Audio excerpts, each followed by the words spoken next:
All right. So it looks like we're back. That was really weird. I just been at my computer here. So the chat for the stream was obviously working because like we were chatting and I was streaming the whole time and I'm like, darn, usually like you guys are like chatty right from the get-go as soon as the stream starts, but it was all quiet. I'm like, all right, I guess I'm gonna keep talking then, you know? I had a whole conversation to myself about Star Wars and, you know, the Book of Boba Fett and the Easter eggs and all that kind of thing, you know, and the fact that we have Dave's little version here of Grogu, just like my shirt here, to help us with the Force. And I pulled him off of my Christmas tree to put him in the shop here so that way we can do like a little fun painting session with him at some point because, you know, he's you know, lacking some color. So I'm going to have some color nakedness going on here, but the Force is just as strong. So I'm going to put him here so he can watch us and, you know, we're keeping an eye. So hopefully Bounty Hunter will make his way back here. I posted the emergency link. So for whatever reason, it was disjointed. I was certainly streaming. It was on my channel, you know, but unlisted. So you guys would have never, you know, been able to find it. Somehow it just went to a different link. So who knows what happened there. So hopefully everyone will find us. Discord is definitely the place to go for these types of gremlin type situations. So anyways, I was catching everybody up and I briefly showed how to create these tendrils here. And so they were really, really long. I twisted and pulled. And that's how we got this little yellow guy right here. We have another yellow guy and I need 3 of them. So I have one of their friends creating right here. So let me put a couple more tendrils on him and we can start actually lining these up along, you know, our fire wire is what we'll call it on our dragon here. So any other like screen mishaps, you guys know that I tend to be on time. So if something's happened, yeah, usually it's something with the computer, but it helps me if you guys post in the comments like, hey, we don't hear you, we don't see you, what's going on? So I figured something was funny by that last comment that I think Dave left up there. So now we're back. So let's get going. I'm going to switch you guys to this camera here. Let's see what this looks like. So here's like our tendril right here. So you can see what I've done. And what I was saying is this is the last one we have to create for our big fire. And I think what I'm going to do is start with the big fire here, work our way back towards his mouth where the fires start getting like little and little. And what we're going to do is put individual fires and then we'll create a couple dummy fires which will butt up against the LEDs, you know, kind of like little toupee pieces, and then the whole thing should be covered in flame. But I need one more large flame, which is this guy right here. And so I'm keeping the back side of him rather flameless, you know, so that way it doesn't get too bulky. And so what I do is just kind of tilt him around and create a dot like that, hold a little bit, and very slowly drag it all the way down until I touch the table and then remove the, you know, the glue gun. If you create and then you pull the gun, what'll happen is that tendril will come with you and it gets all entangled, which as it happens on its own, when you add tendrils, it looks really cool. But if you start to knot too many of them together, then you lose those like filaments of fire. So I find that touching your glue gun to the table and then pull it away, that, you know, breaks the connection and you can do it safely. So you see that'll start to cloud up. We'll add another tendril. And I figure for this stream, we're going to multitask a little bit. So we are going to be creating tendrils. I have pre-created quite a few, but I couldn't pre-create all the ones that we need because as we build this back down, I don't know really how big they need to be. We might have to create some custom shapes. So if I went ahead and burned through all of them, we wouldn't really be able to customize beyond that. So the big stuff I kind of got done. And the idea is I started early because, you know, we're going to be here a while. This is going to be probably one of the more tedious, other than the clay sculpting that was pretty tedious, getting this all together.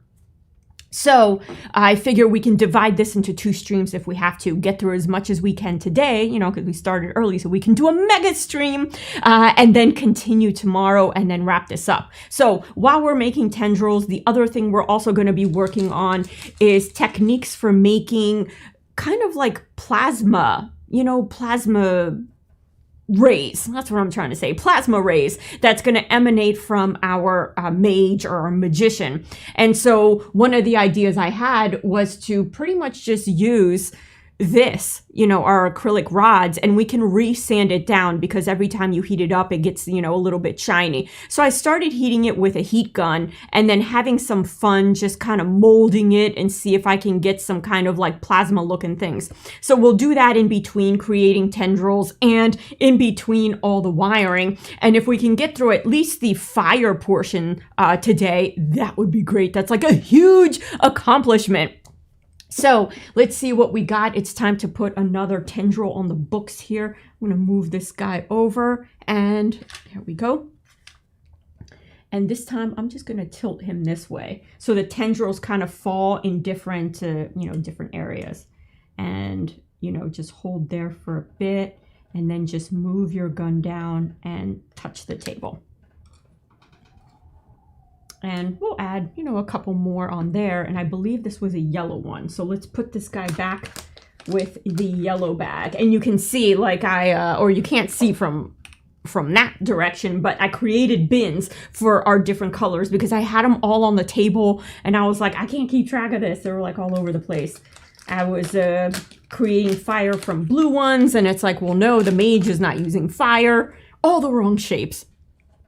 So while that tendril goes, we can start looking at some of the bigger ones I created and see if we can start putting them on the dragon and figuring out where we want them, how we're going to wire up resistors. We talked about not using resistors until you get to the castle and then wiring up all the resistors at that point. But depending on how many LEDs we put on here, that's a lot of wires to be running through our magician. And the other idea I had this morning for our magician, and I think it might be a very cool one, is we have our magician here and he's got a cape which popped off, which actually ended up being fortuitous. I might end up bagging this cape and instead creating a fabric cape that's long and beautifully flowing. And this long cape will flow back towards the castle, hiding all the wires, and then it can go through a window as if he flew out of a window in order to fight this dragon, and part of his cape is still coming out of the window. So that's one of the ideas I had for this guy,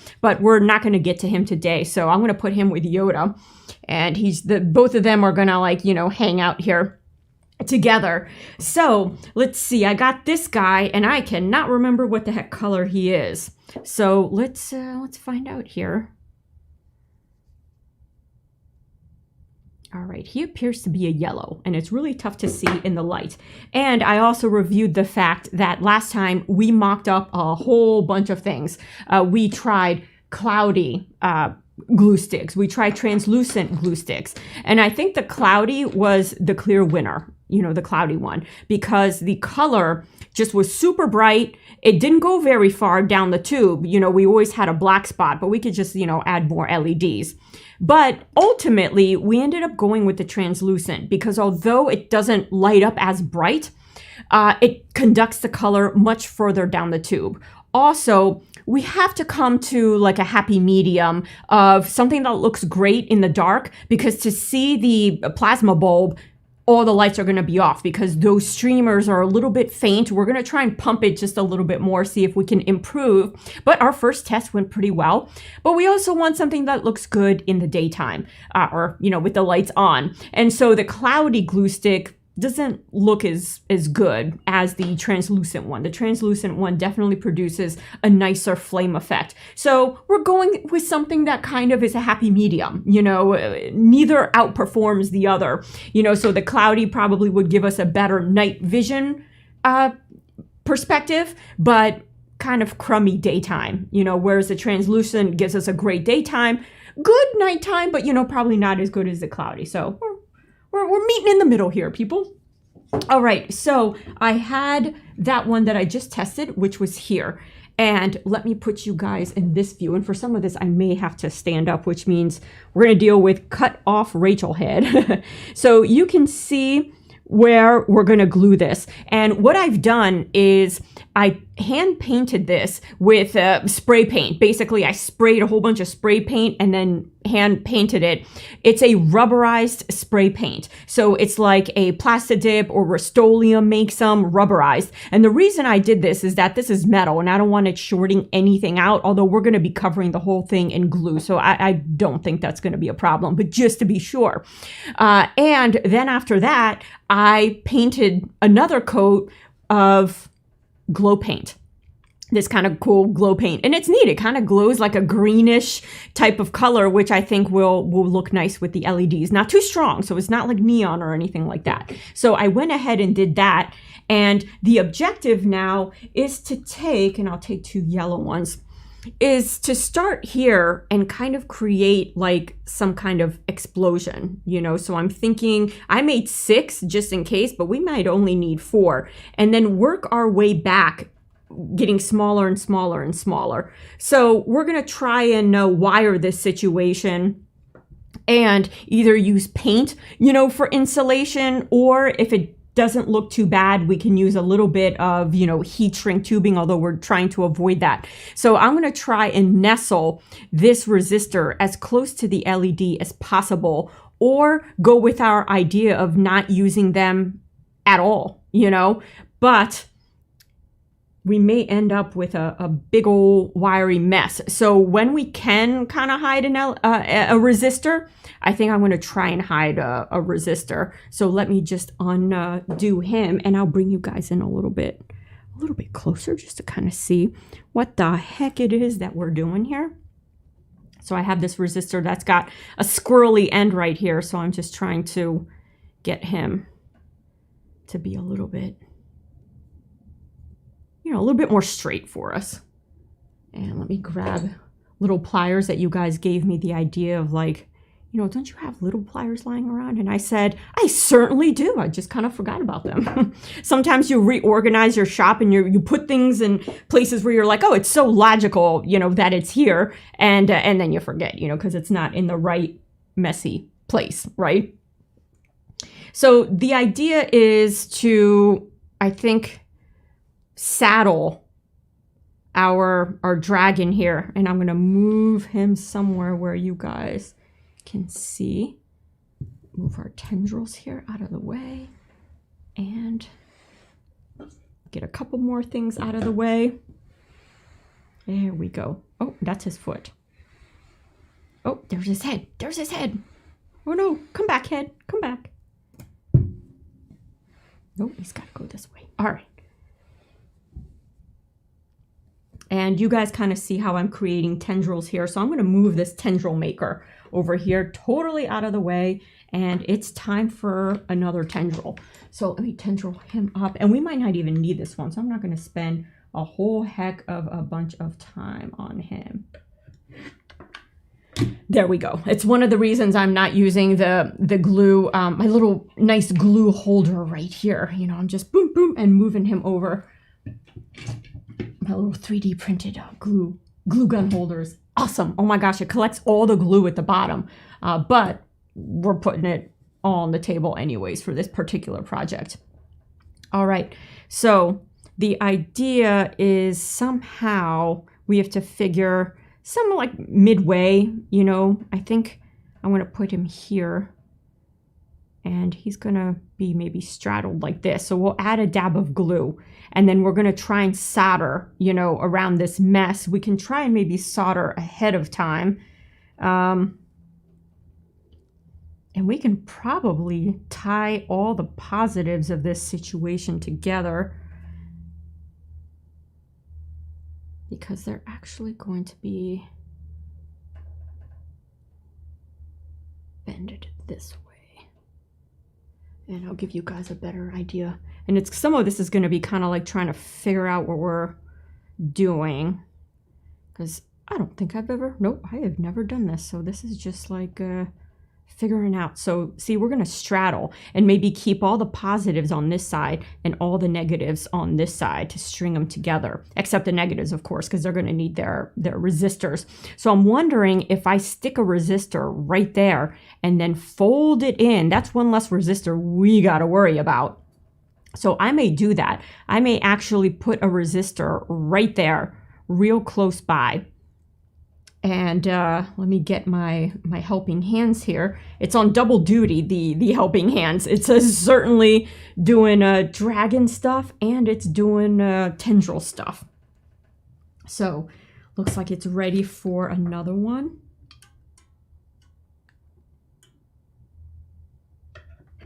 There we go. And I'm probably going to move him to the back. And I'm going to double check that this is indeed the color we want before I start making a mess of things. Yep, that is our beautiful amber. And so what I think I'm going to do is put an amber one right on top like that. And so we'll hot glue gun this situation. But no, I said I was going to put a resistor on here. I'm already getting way ahead of myself. So I'll use this guy right here. And if we keep the bare metal parts, I think, short, that's going to lessen our chances for shorting, you know, and all that kind of stuff. And if we run all the resistors along the bottom here, well, this is an area where we don't even see. So we can, in essence, line up a whole bunch of like little resistors all along the bottom of this, you know, one of the ideas I had. That way we only have 2 of the tiniest little wires coming from the mage, you know, instead of like 12 wires coming out of him. So originally I was like, you know, resistors, you in the castle, you ain't good enough to be on the dragon. But if we can sneak a couple on the dragon, I'm thinking, you know, it's gonna make our lives a little bit easier. So I am just going to, now that this tendril business here is more dry, I'm going to move our tendril maker over here. And he's going to be kind of in the front there, which leaves this clip here for soldering. So let's see. I am going to do this negative leg right there. And let's wrap. I'm already going to, I'm standing up for this.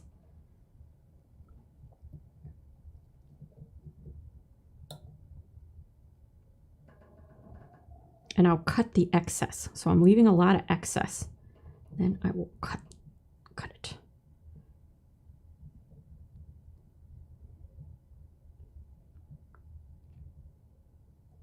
All right, so I'm gonna create a quick connection there. Oh, and I forgot to fire up our soldering station. So I'm gonna go ahead and do that.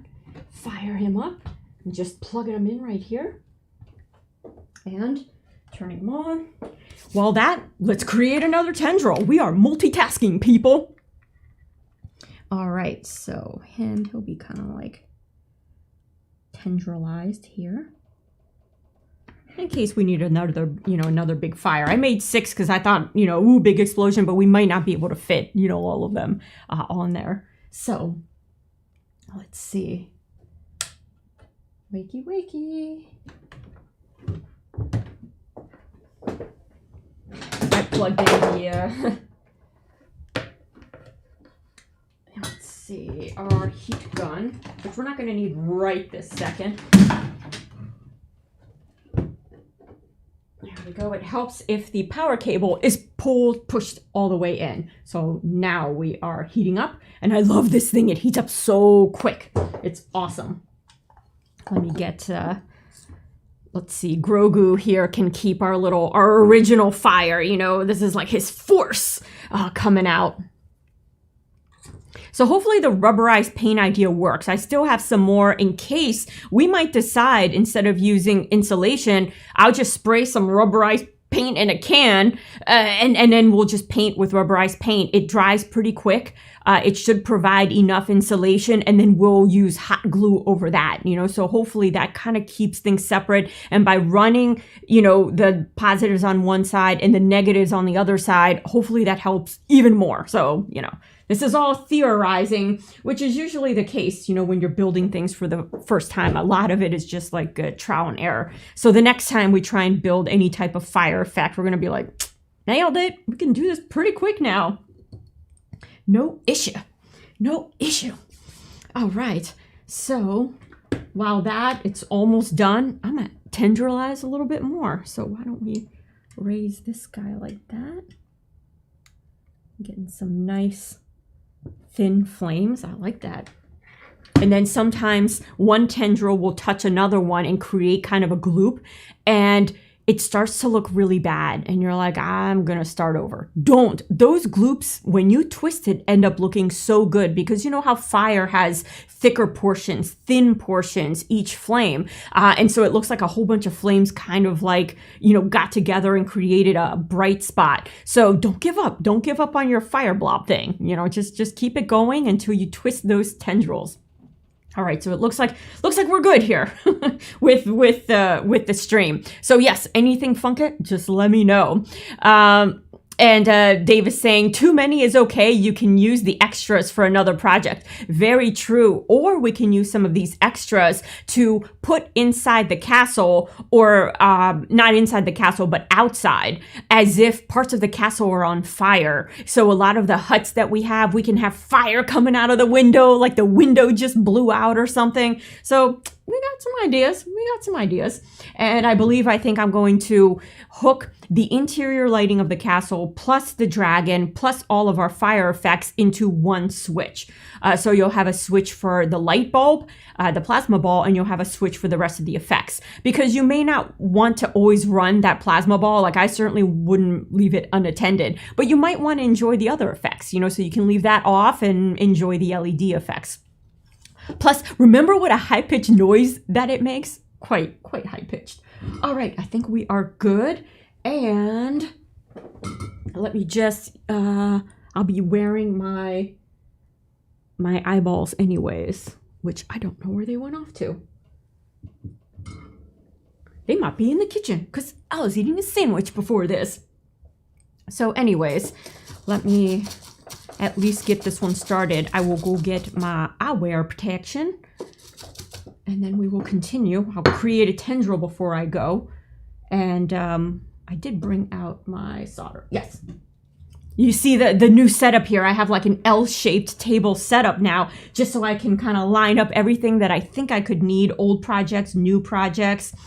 Plus, I'm in the middle of creating my Arduino class. And I gotta turn on my fan. Oh, is it not even plugged in? Oh, goodness. We are like not ready at all for this. So, pardon me, I'll be right back. I am going to run into the kitchen and get my glasses, and then I'm going to come back and turn this fan on so I don't get all rosined, poisoned, and stuff. All right, guys, I'll be right back. I'm not even going to put you on intermission or anything like that. You can just behold the tendrils drying. That's a lot of action.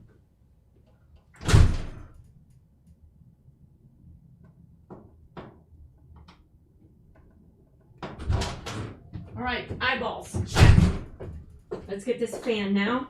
And for that, I'm gonna cross right in front of you. So rude. Oh my gosh, get out of the way. I can't see anything with your big old head in the way. All right, there we go. I'm gonna cross in front of you again with jazz hands. All right. All right, there we go. And I'm gonna move this fan a little bit closer. As much as I love rosin in the face, rosin smoke in the face, it's kind of gross smelling and not that good for you. All right, so let's get this soldered, and I'm going to tendrilize one more. There we go, just in case we need it, so we don't have to sit there and wait for glue to dry, which I promised I wouldn't do to you guys, and then I'm like, psych, psych. Check out all these fascinating glue drying moments. All right, so let me switch here for you guys. There we go, so you can see all the amazing fast-paced action. Not. All right, let's see how I can delicately get in here and maneuver myself. There we go.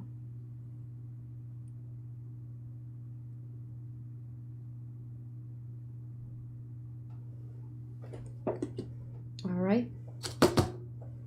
Soldering station was indeed a much needed thing. Now I have something that actually works. Although I did keep my little old guy right here handy because I've used it for so many non-soldering things. It's been great. And we may use it to maybe bend a couple of those acrylic rods rather than using the heat gun, which is kind of bulky and it's tough to put it down in time in order to shape our acrylic rod. And you'll totally see what I'm talking about here. And now that we gave this time to do its thing, I'm gonna get in and cut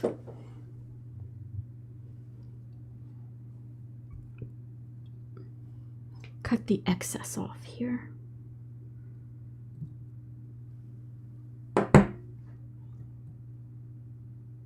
And cut the excess off here.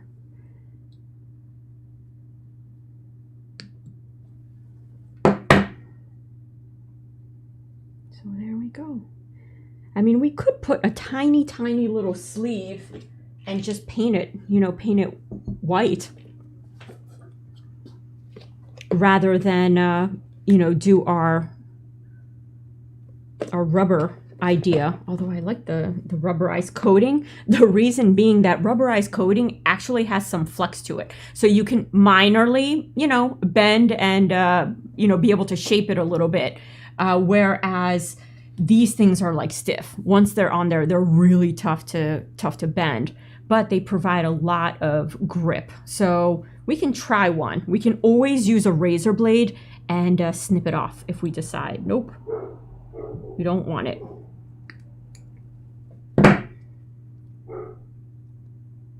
So let's see if I can get it on.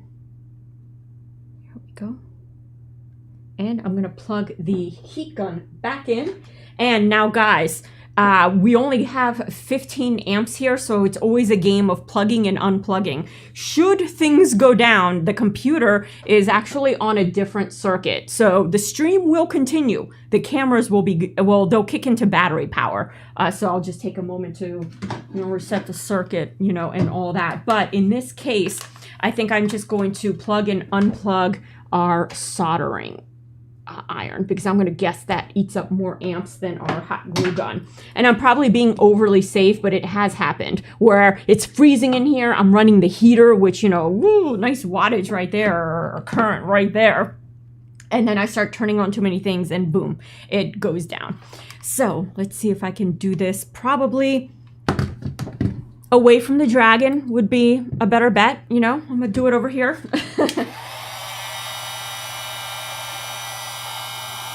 And for this, we probably won't need rubberized paint. I can probably just use regular old white paint, which I'm gonna grab right behind you guys.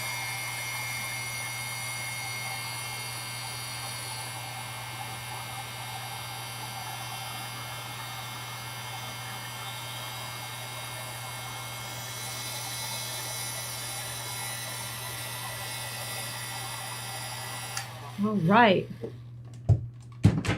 So that's actually not too bad. And if we run all this under the dragon, I think we'll be good. So I'm just gonna grab a little bit of white paint. And this is what I meant by going back and forth, multitasking. You know, this might be kind of a back-to-back stream, you know, but I think we can get through a decent amount of the fires, especially when we start getting into the tiny LEDs. They're all insulated. With these big LEDs, their leads are not insulated, so you have to insulate them. So once we get into that, that's why I figured let's start with these big ones that are the most time-consuming ones. So I'm not gonna put you guys on intermission. I am literally just gonna go get some white paint. So Dave is saying, I don't think you need a resistor for each LED. Just one resistor from the trunk to negative wire to the ground will do the trick. I have a question about that. I've been like dying to ask somebody. Drying time of tendrils is good to go. Puppies. Yep. They're like, if anyone delivers anything, they don't like things delivered because then they know I'm streaming and not paying attention to them. So they're like, if the thing doesn't come, then haha, she can't stream, So I'm going to grab some white paint. And yes, so my question to people that have more experience, electrical engineers and all that kind of stuff is I'm used to putting a resistor per LED because current doesn't always, in my understanding, flow the way you want. Just because you put one resistor for say 10 LEDs or 5, because I only got 5 fingers, right here, it'll pass through your resistor, but as it goes up that trunk, it doesn't mean that each LED is going to it doesn't split evenly. So one LED might get way more current than the other LEDs. So some of them might be more dim, some of them might be more bright. So I would think that, say you want 10 milliamps going to each, or 20 milliamps going to each one, you would put the resistor, and then that current would go and split evenly, 20, 20, 20, 20, 20. But my understanding is that that's not what happens. Like this guy could get 50 and then 0, or this guy here could get 35, and this guy could get 5 and this guy could get 10. So that's something that, I'd love clarification on. So yeah, we could definitely, if I could just put one resistor for every single LED, or at least like group them off a little bit better, that would be awesome. But that being said, I'm still going to need, for these bigger LEDs whose leads are naked, I'm still going to need some kind of insulation or paint. So I'm just going to grab the glow-in-the-dark paint. Is too runny and it's clear, so it doesn't cover the color of our insulation. So we would have to put that on after the white. But we're going to have so few little runs of the white that I don't think it's going to make a huge difference. So I'm not even going to put you guys on intermission. I am just going to walk right behind you. I am leaving the scene. And I think I'm going to use this gloopy white here. This old gloopy white, because it's already kind of chunkified. It dries super quick. And it goes on nice and thick.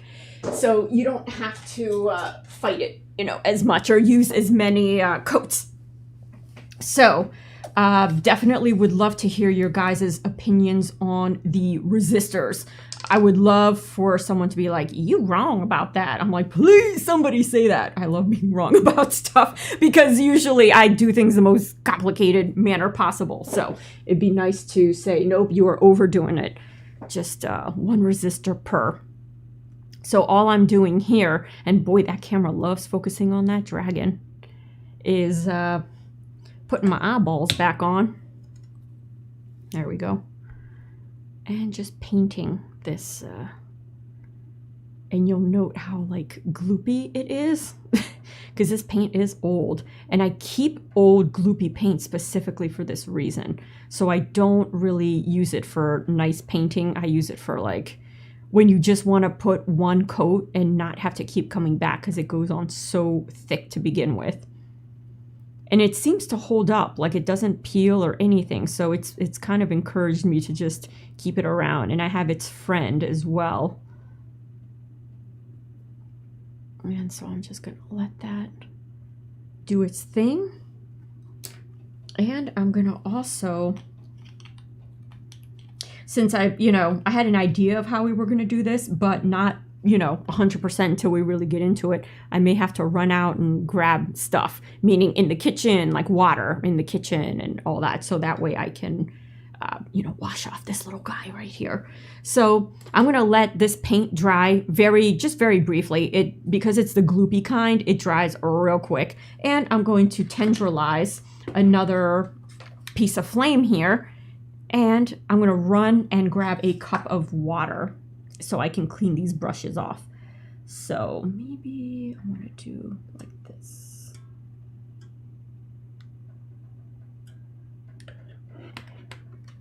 All right, guys, I will leave this, and I'm just going to grab a cup of water and we can continue, unless I have anything here? No, I don't. So I'm not even going to put you guys on an intermission. I'm going to be right back. Right back. Right back. Right back. This is the right back song. All right.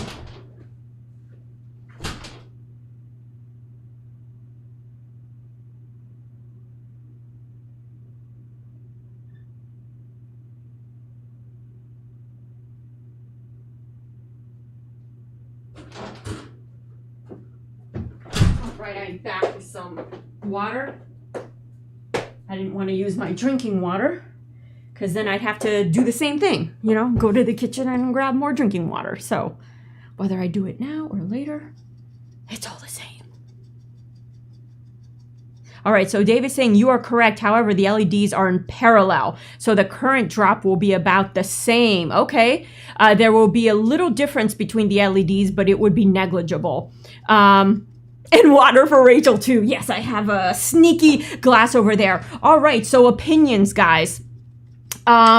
This resistor is already on here, so we'll just keep him on there. But going forward, should we use one resistor for all the LEDs, or should we break them up?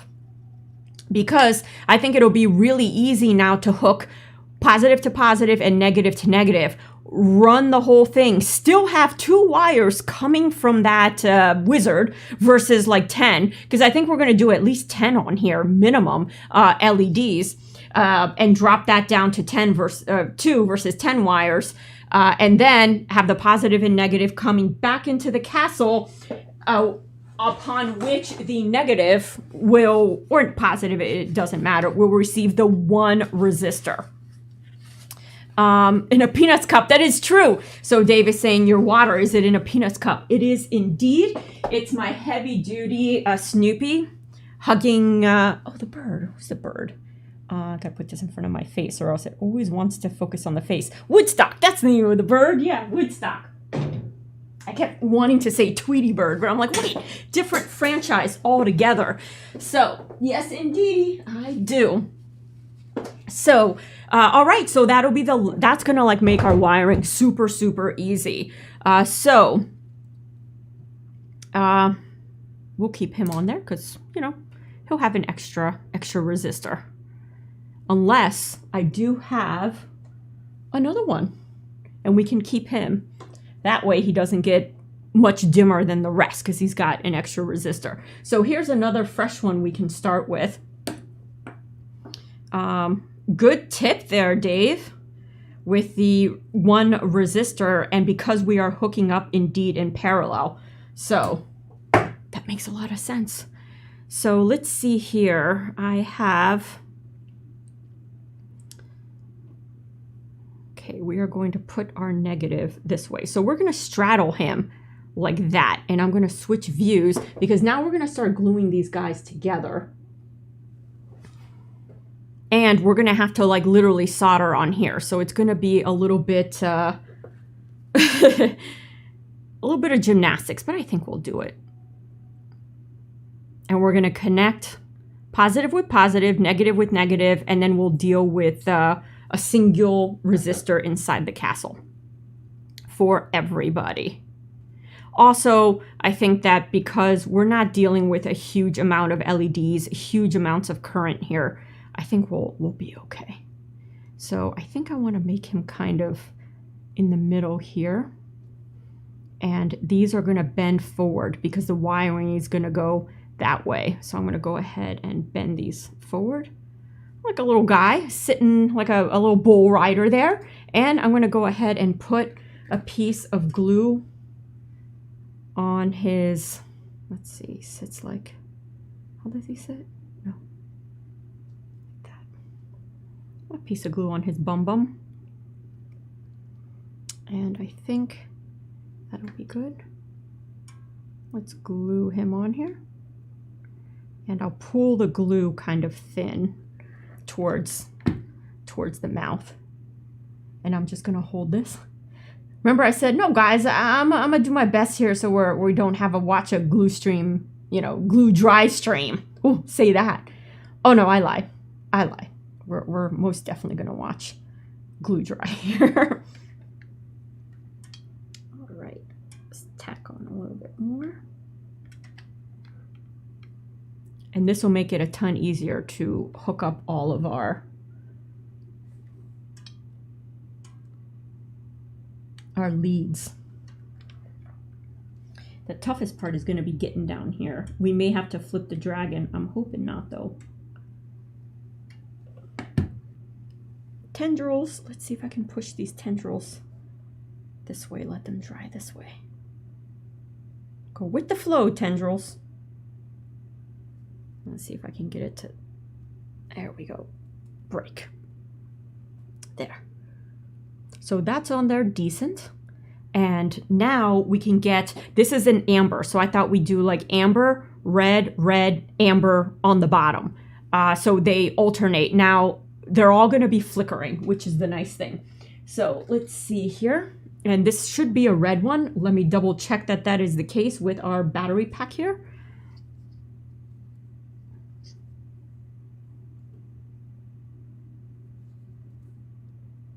Yep, red indeedy. All right, and so we're going to do the same thing. And I think if I keep, if this is the negative, then this negative, these two negatives can already be soldered together right there. So let me straighten up and make sure that that's the case. It indeed is. So I'm going to glue this guy on here. Actually, he needs to go like that. So he actually needs to bend this way. And the negative is this way. All right. That determines how these things need to bend. So is that the negative? Which one's longer? That one's longer. So this is the negative. I hate bending and rebending because it gets weaker.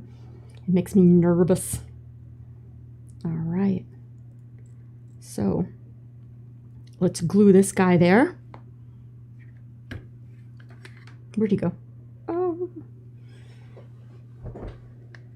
I'm going to put some glue on his bum bum right there. And once he gets glued, we can then solder these leads all together. And this guy kind of needs to go like that. And I'll just hold while my big old head's in the way.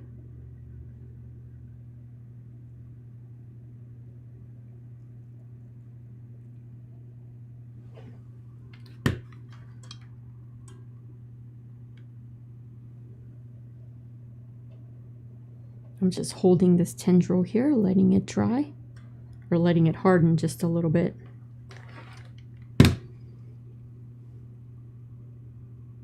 All right, now I'm going to turn him my way, and we're going to go ahead and solder the negatives together before we start adding too many tendrils, and then we won't be able to access any of the wiring, making it, pretty difficult here.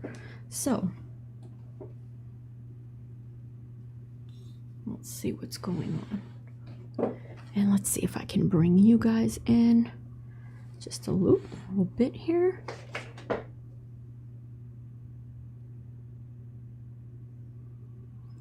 So all I'm gonna do is twist these two together.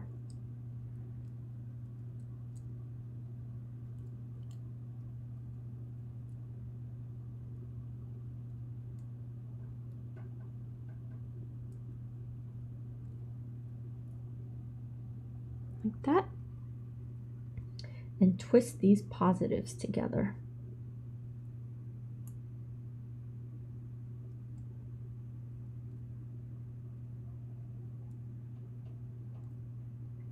All right, now to make sure I've twisted negative and positive together and I didn't swap them, let's do the ye old battery test. So theoretically, this is negative and this is positive. There we go. All right, so step one. So far, we've gotten it correct. Now, I'm not going to solder quite yet because we can continue wrapping some of these other guys here. And so now I wanted to grab another yellow one. which thank God we made the spare. Where'd he go? Oh, he's right here.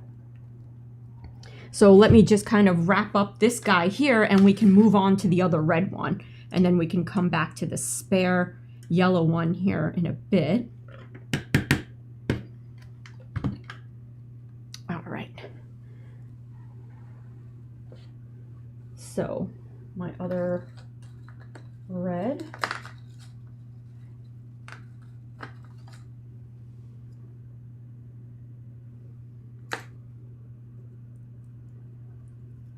I had these little clips to try on a whole bunch of things. Let me unwrap this resistor off of it.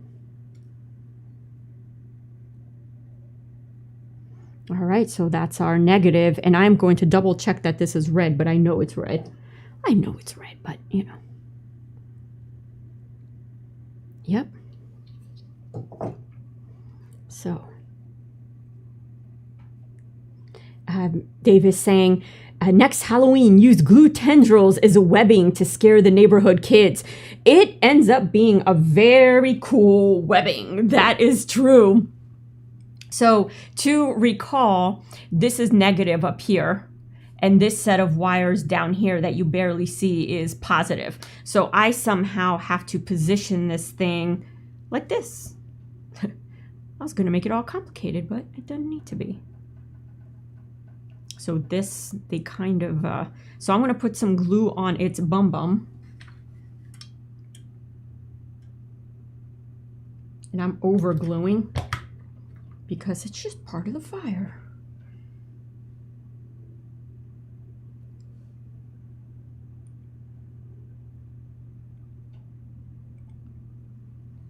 Yeah, so 4 is going to be enough. I think trying to put 6 on here is going to be a nightmare. So we're going to do that. We're going to let that glue dry just a little bit while I work up another tendril on this guy right here. And then once we have this 4th one, then maybe we can solder, you know, and then now they're all connected after we test that indeed I've not mistwisted any of them.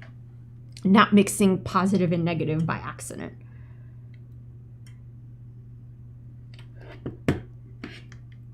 And then we'll continue adding a couple more. We're going to work our way back, adding some cool little ones, and then flipping those leads back. And we're going to run them underneath here. And what I may do is while the glue is still setting, I have a toothpick. And I'm wondering if I can poke, almost fell back there, poke some kind of channel.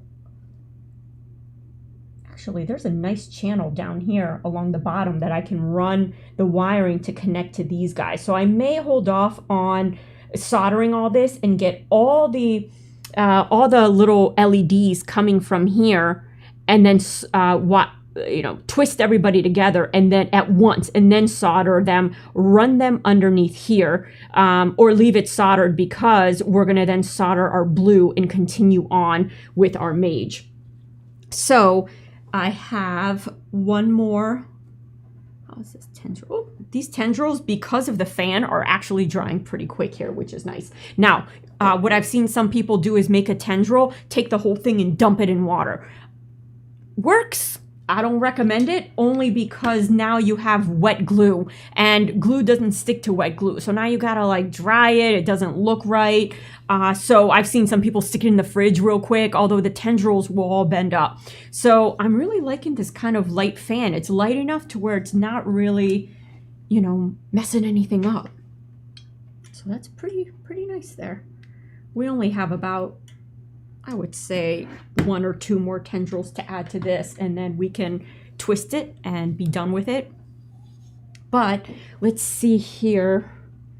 I think what I want to do is start introducing some of these little guys here. And this over here. See how there's like a gap? There's like nothing here. It's kind of weird.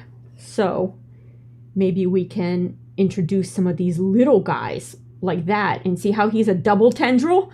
So we can take some of the ones I created, add 1 more tendril, and we can kind of create this type of effect, unless we think that we might be able to add another big globby one like this. I said, no, we can't. But maybe I just lie a whole lot. That's not bad. Yeah, that's nice. Although it's getting too close to the dragon there.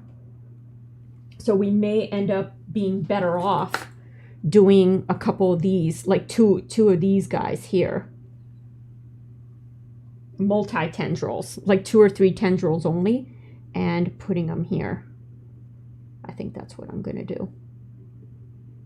Like that. That's pretty nice. All right, so I think these are all red. Let me loop them back together again so we don't forget. Oh, we're gonna have some Halloween fun, that's for sure. Next Halloween.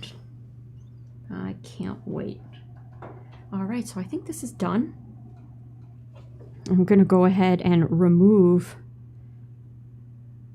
our resistor.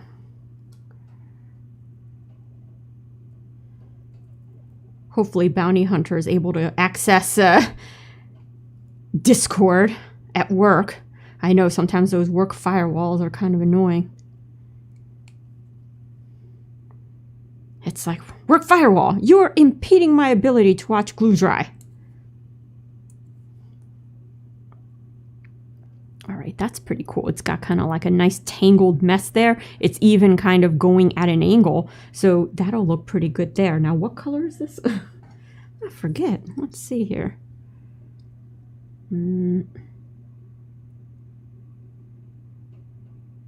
All right, so that's a nice yellow color there. So I know this is yellow, this is red, and this is negative, this is negative, this is positive. So if I do it like this, I want to keep this close by. Oh, I never entwined this third one. Now that the glue is dried, let's entwine these little legs.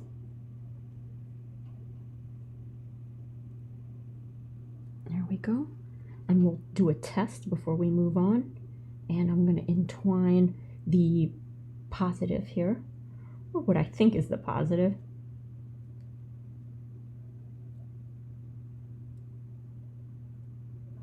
All right, let's do a test.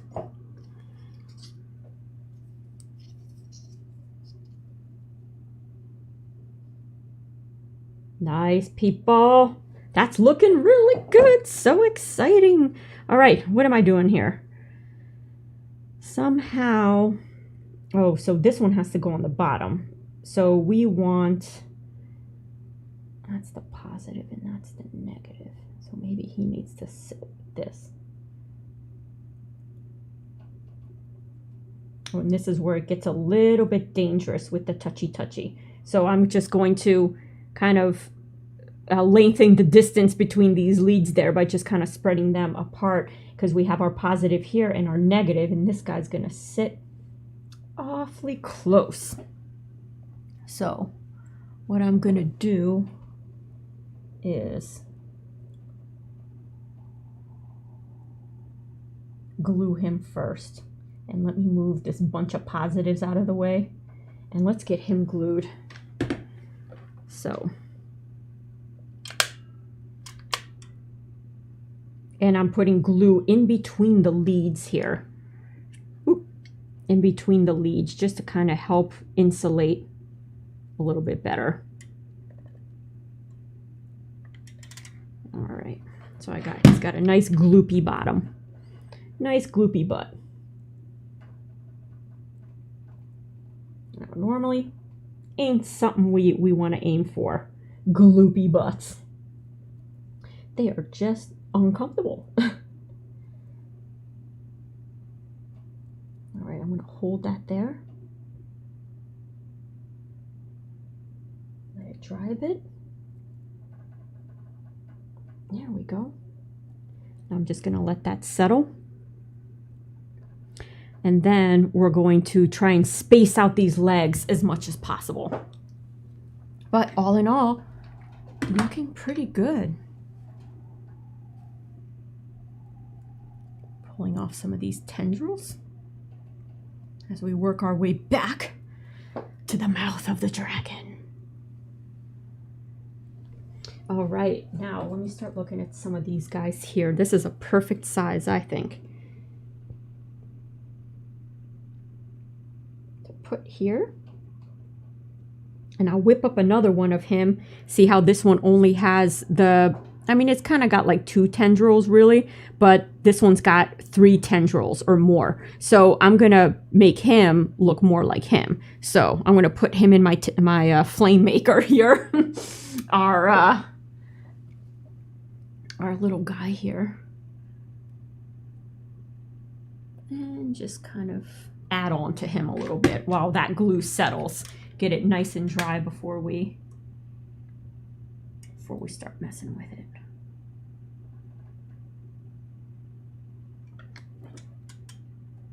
Okay, and I'll do one more tendril.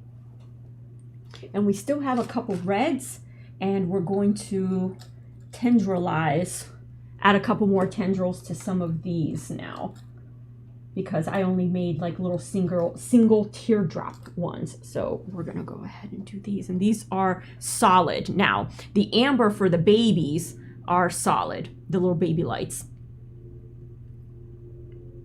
which I think might be neat to have combinations of solid and blinking and flickering, because all these little ones are going to be blinking rather than flickering. So we have flickering in some of the big ones. We're going to have some steady ones. We're going to have some blinking ones. So I think we're going to get kind of a neat effect there. All right, so I'm going to assume that that's dry, and I'm going to add one more tendril going down here. And one here, and we're going to take a look at the wiring there for our dragon.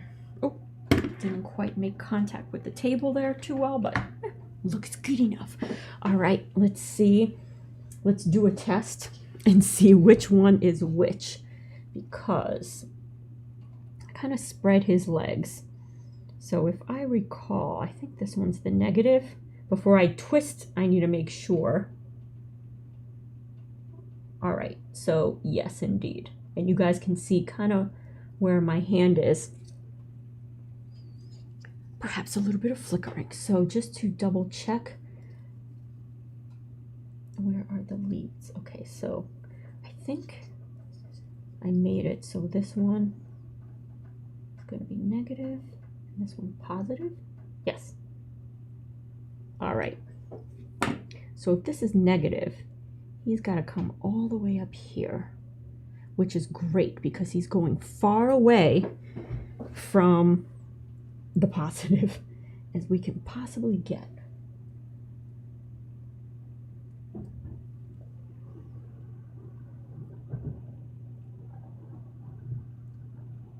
And now the trick is to try and get this thing to wrap around in such a tiny little spot. I don't even think a needle nose is going to help me here. There we go. And we're going to test this all just to be sure that I'm not messing it up. So we have our big blast, the biggest ones done, which are the toughest. They're big, they're bulky. All right. So here, negative is on top and positive is on the bottom. And you can't really even see these wires, even if I were to paint them white. Beautiful, guys. Look at that. All of them are lighting up. No one's angry. And I'm just using a double pack real briefly so we don't burn. Can you imagine one burns out and we're like, no, our creation. At that point, I am literally gonna bust through the garage wall like Kool-Aid Man style, like boom, and leave a Kool-Aid shaped hole in my garage door at that point, because I'd be like, I'm over it, I'm done. All right, so now we have this, I believe, is a blinking red. So let's double check that theory. this little blinking red one here. And we can see kind of how he looks like. I'm gonna be Headless Rachel a bit. Let's see if that likes that any better. There we go. So see, I added a couple more tendrils, and I do believe this is the red one. So I'm gonna twist it on up. The tendrils are about the size I want, so I'm not going to pull them, you know, too much. There we go.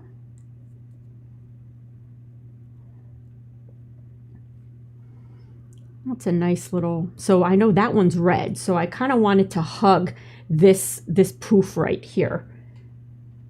And this is supposedly our blinking red. So before I glue him, I'm actually going to double check that, but I'm almost positive.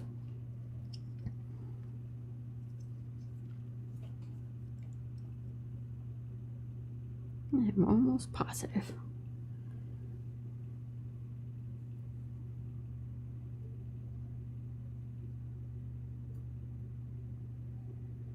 Yep, that's our blinking red. All right. So I don't have to worry too much about, I mean, these wires are awesome. Oh my gosh, they're like the best. Best find, Dave. Oh my gosh. You found some good little guys here. So kind of where do I want him? Maybe here. Ow. Put him here.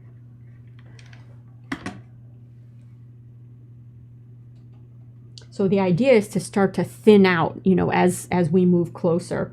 But I just want to, there's parts of this blast that are completely naked. So we want to unnakedify them.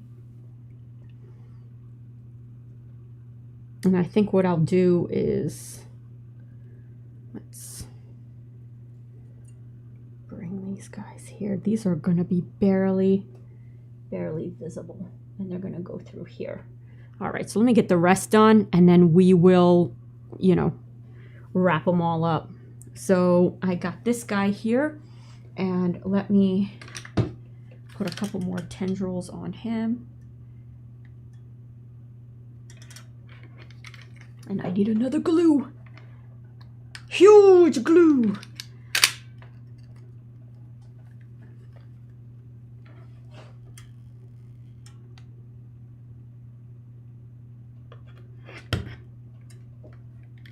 All right, let that go there. And yeah, we might be able to solder all these guys together, and that's going to look great. And then move them down to the blues. That'll all look good. And you can't even see the wires. And then once they're soldered, I may try and get in there with a tiny little detail brush, and I might use a little bit of rubberized paint just to be sure, you know, just to be super sure. All right, one more.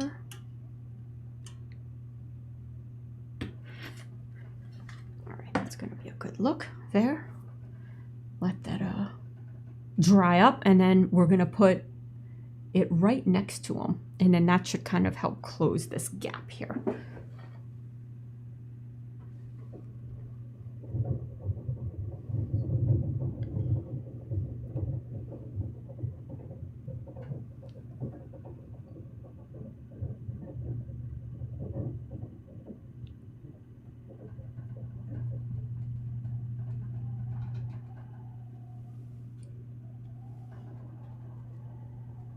There we go, I manually focused on him.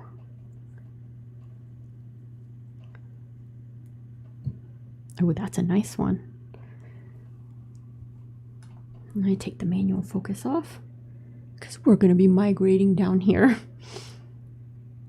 All right, so I think him,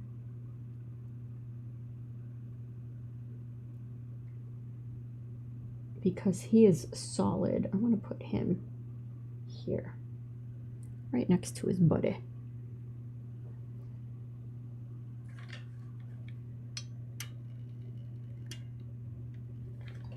Dabbing a ton of glue on this thing. And he's gonna go kind of here.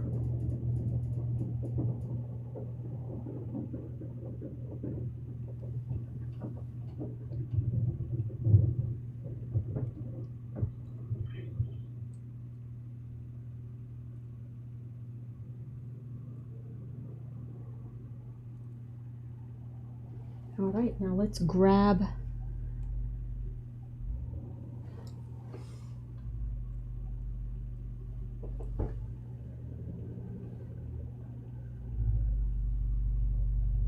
a couple more.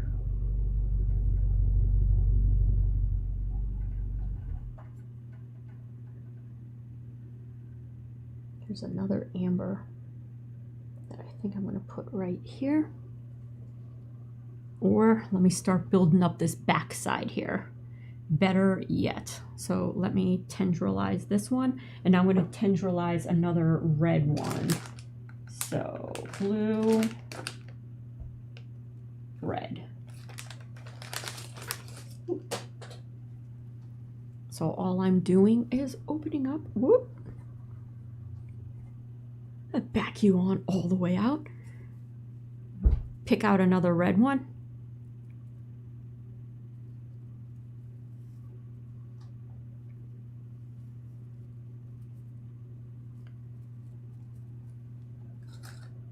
although I think I have one done already. He kind of hid away. And this one is red, but you know the rule. Let's double check. It's all fun and games until it's soldered, and then you're like, no, it's purple.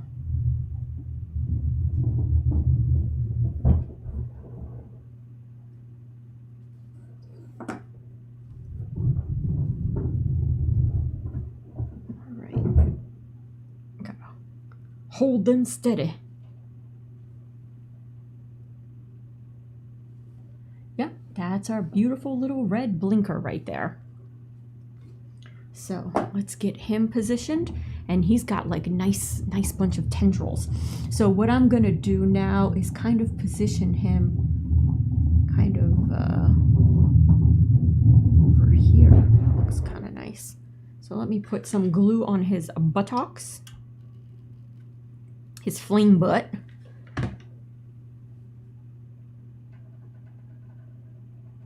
Go like that. And I'm going to do the same for this yellow one here that I'm preparing kind of off to the side here. I'm just putting a couple more tendrils on him.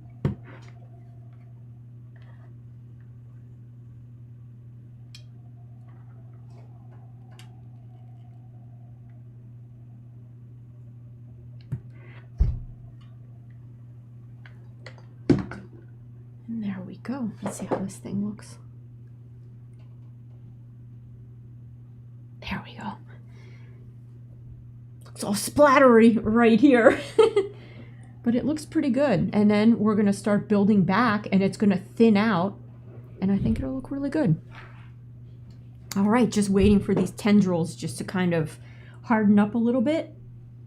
And I'm going to add one more. These are kind of like, we went from jumbo flame, and now we're making like medium-sized flame, and then we're going to do just singles where it's a pearl drop, just one, and put a couple in there. And then we're going to fill in the spaces because to fill in everything with LEDs, we're going to run out of LEDs, and it's going to be like a wiring nightmare more than it is now. And so if we do a couple more LEDs and then fill it in with, you know, just with dummy LEDs, not dummy, dummy tendrils, you know, and that's why I have this CD case up here somewhere. A CD case. Oh, here it is. So I have a flap of a CD case, and in essence, we're going to create just single little, you know, single tendrils that then will glue in between the LEDs to kind of patch up our bare spots, you know, like little hair plugs or toupees. Or, you know, when the girls put in the little clips to get like cool different color hair and stuff. That's what we're going to be doing. We've been doing a lot of hair care type stuff. Even for the spider, we were putting in hair plugs then. So we are trying to hairify the world. Give them all like nice tresses. All right, so that's done. I'm just gonna let it harden up a little bit. And then I'm basically working on the back side of this dragon. And I'm trying not to move him too much around.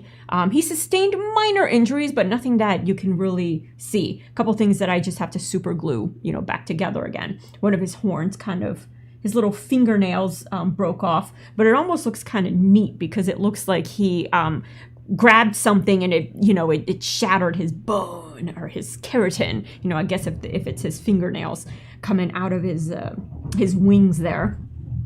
All right, so let's get this guy done up.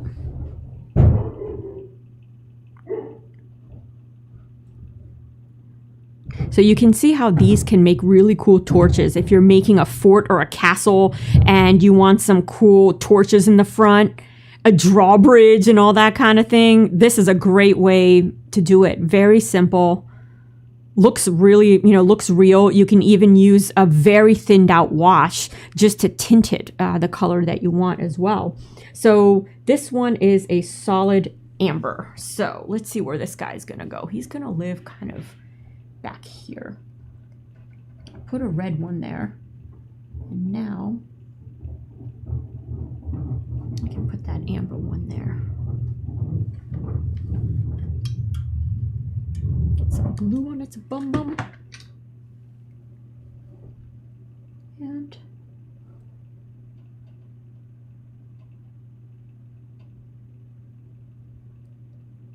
there we go. Let him solidify a bit. And so we've gotten this quadrant. We need to just now work up 2 tendrils of each color here, 2 tendrils of each color here. So I'm going to start to prepare them. I already kind of got started with these guys, but I'm going to add just a couple more. And so I'm going to double time it by putting 1 in each clip like that. And hitting them both at the same time. So let me hit this back one here.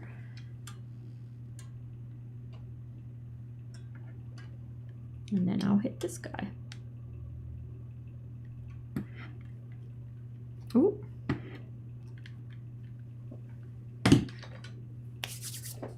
And then I say, where's my little mage thing?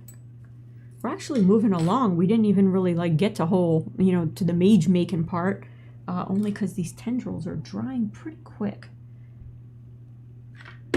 With our fan here, I'm moving through them, you know, perhaps a little faster than I should, but I think mixed in with the other ones where I took my time, they look pretty good. These actually do look pretty good. Right? Gonna just tilt this little arm up.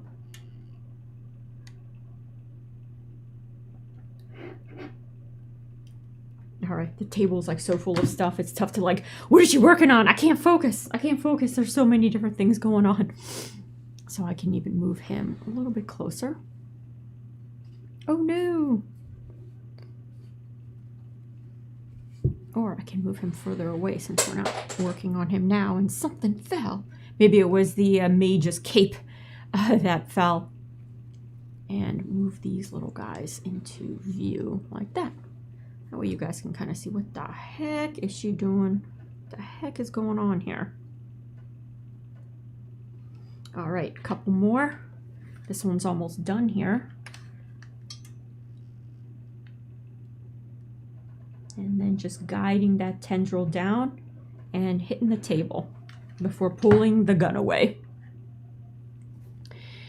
And Dave is saying, be right back. Got new parts. Oh, you got new parts? So lucky. Mine are probably still sitting outside. But don't worry, the dogs will keep an eye on them. And Dave is saying, adding unneckify to the dictionary. Yes, we're going to unneckify our little, you know, not only our dragon, you know, metal rod there, but our little Grogu as well. You know, he's paint naked right now. And so we're going to have a little fun session with him. And a mini flame. Yes, so we're adding a couple mini flames just to fill out these bare spots a little bit. And then follow up with micro flames. That's pretty much all we're doing. Yeah, we're starting with mega flames.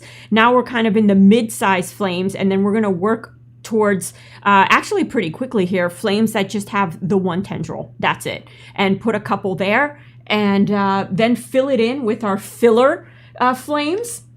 Because the light will probably spill from one flame to the other, even though if one flame doesn't have, like a single tendril doesn't have an LED, that's fine, because I think the light will just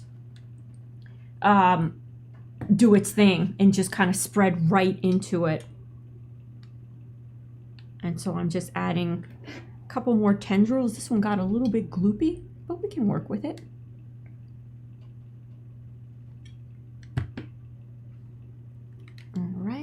And one more here. So that's pretty good size, and I think one more here will make it a good size. All right, let that just set up enough so we can twist and tear our tendrils there. So you can see what a huge mess this makes on the table, but the effects are well worth it.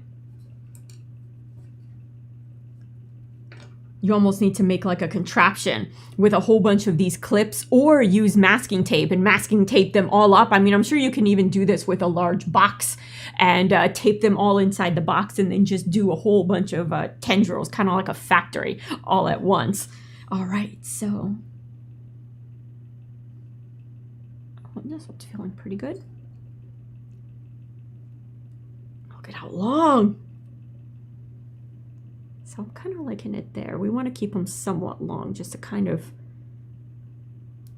unite them a bit. That's a nice one. So the other one is right here. I'm just kind of touching it, you know, making sure it's mostly dry, or, you know, as dry as possible. Gonna twist and pull.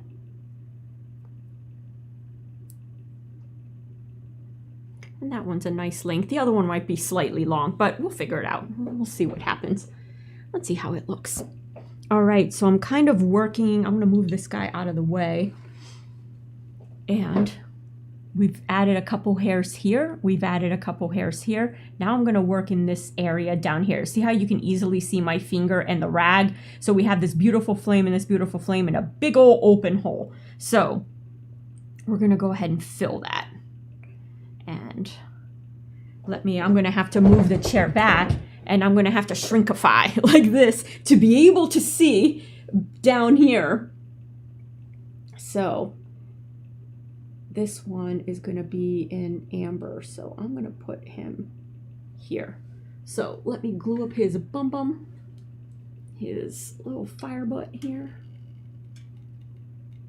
All right, very quickly. Kind of stick him where I think he needs to go. Just kind of like here.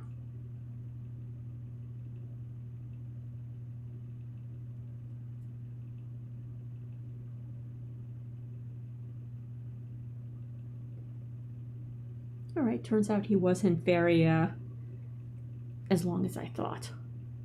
All right, so this is another. So this one I gotta eat the mushroom that makes you grow. And like an Alice in Wonderland, and kind of go over here. Actually, I may actually turn him.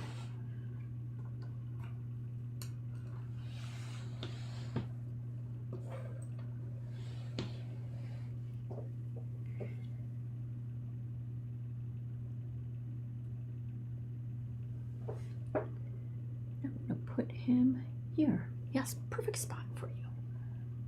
And I try and find like a flat spot on the flame to put the glue. This is kind of flat over here. All right, so that guy's gonna be red. Can kind of go over here.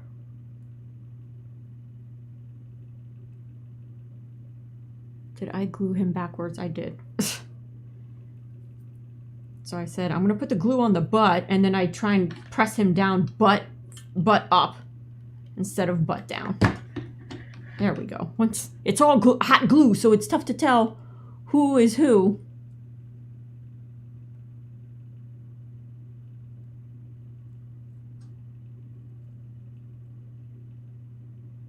All right.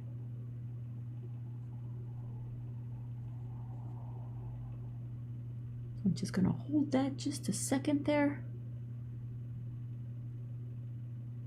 All right, so we got our ambers done, and now we have to get our blinky reds. So I have to make 2 more of those medium-sized, and then I think we're going to start making some like smaller ones, which have only 2 tendrils, 3 at the most. Those I had to add a couple more, so all I'm doing off to the side here is I want to push him out of the way, and we're making the blinking red. Let me just make sure I don't have any pre-made. Yep, because I pre-made a couple of them.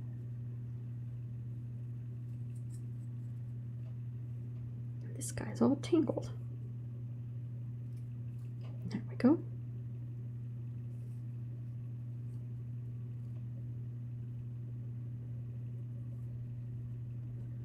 Get him all nice and braided, and to double check.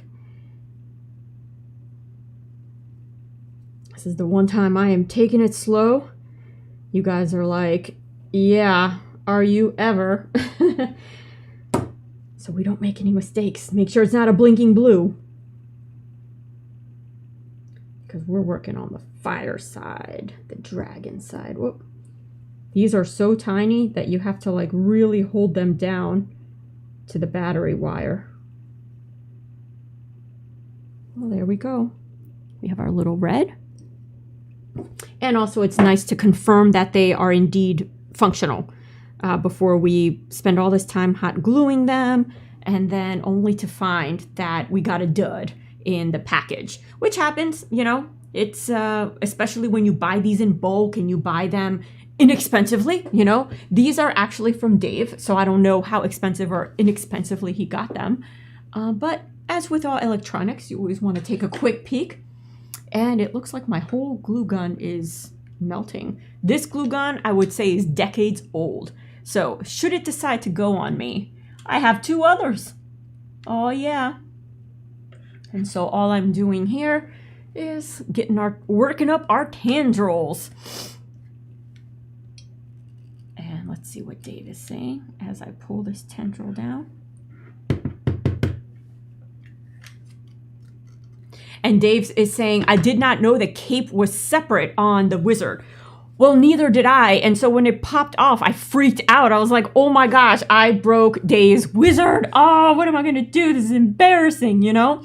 And then I really examined the way it came off in the very edges. I took a magnifying glass and I'm like, well, there's no break mark at all. It just like pops off. There's no break mark on his shoulders. It's all seamless. So I think it was made to print with maybe just like one tentacle holding the cape on so you could remove it, but nothing suggested to me that it just broke off. And you can see that in the back area, the printer striations are still there. So it's not like it broke, and the printer striations are on the back side of the cape. So it's literally 2 pieces that were printed just really close to each other. So that's actually quite fortunate, because I think our idea of having this like cool mage with a very, not huge, like we don't want this big huge cape, but almost like a ribbon, you know, and we can cut a little bit of a cake and then cut a little bit of a cape, cake, and then we can use a little bit of glue, watered down glue on the cape, allowing us to shape it. You know, this is the way I'm gonna do it, allowing us to shape it and pop it through a window. So it looks like he came flying out of a window, and that's gonna allow us to hide our 2 wires, which is what we're aiming for here by tying all these wires together, is to only have 2 wires coming out, preferably like these hair thin ones right here. No one will ever know the wiser. We can paint the edges of the cape gold, like a golden embroidery. Maybe we could do a blue cape, you know, since a lot of you guys wanted blue accents on the dragon, which we did kind of a gray blue thing with red. And so maybe the mage could be blue, you know, kind of like a little bit of Gandalf, although Gandalf's outfit was a little more gray. It was like a duller type blue. And so I need to build, these are the last tendrils that we have to really build up. The rest are going to be kind of small.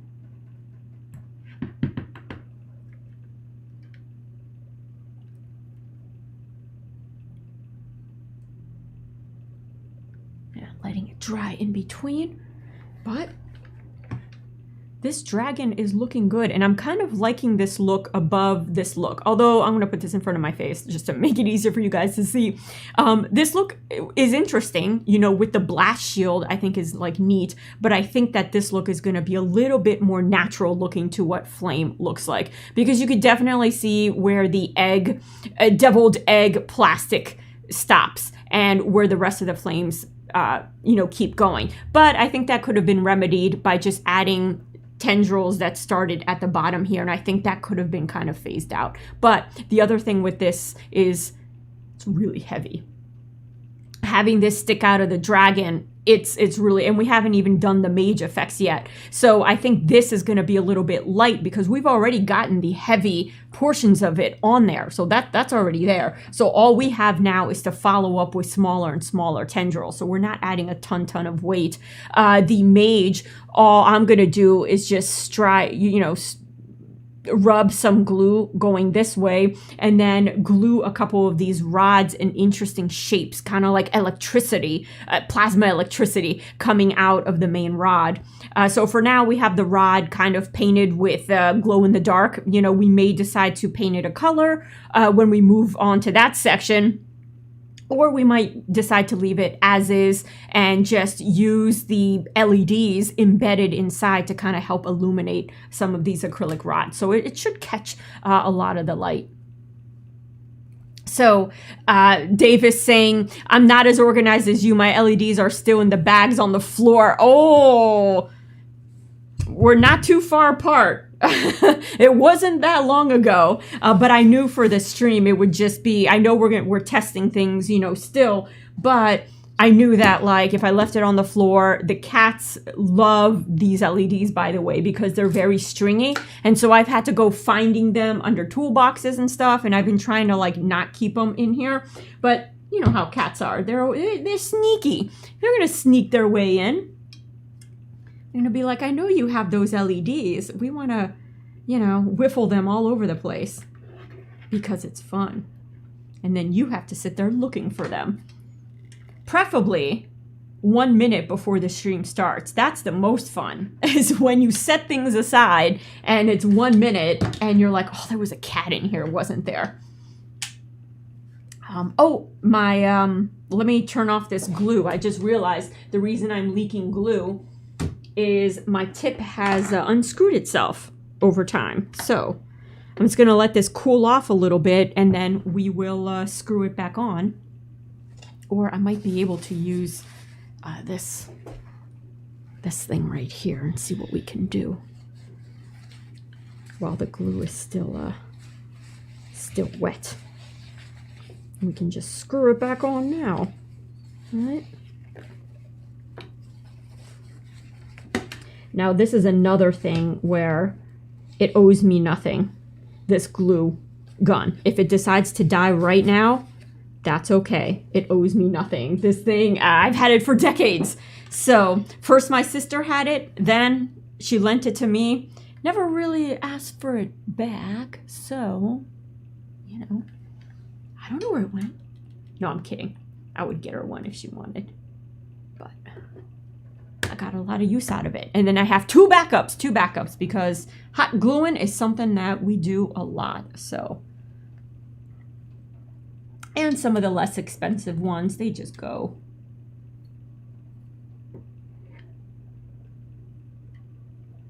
All right. I'm kind of adding these tendrils on here at a beat. Kind of needs one back here. All right.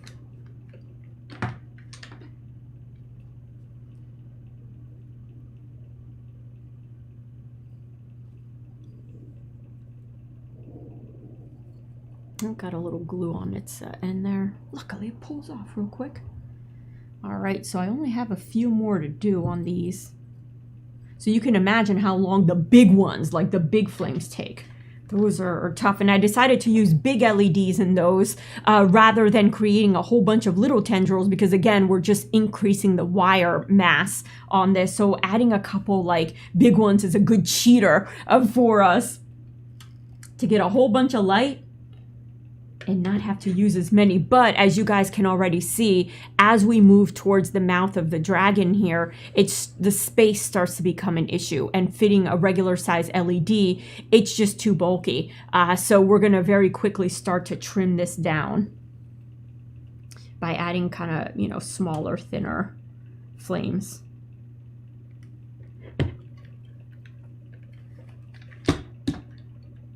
I don't know, I'm counting maybe 4, you know, 1, 2, 3, 4, 5 maybe flames.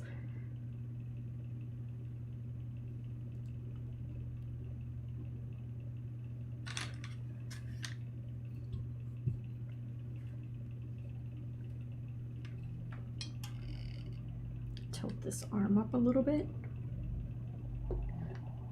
Because as you add your center ones and you're holding your, you know, your LED bulb like this, you start to add your flames. Well, they all start accumulating in the middle. So it's nice having your helping hand to then just tilt that LED. So then a tendril will kind of go off to the side, let that dry, tilt the LED a little bit, let that tendril go to the side. So they all don't start to congeal in the middle. And so you just, by doing that, you start to get flame, you know, flame tentacles that kind of come out towards the sides a little bit.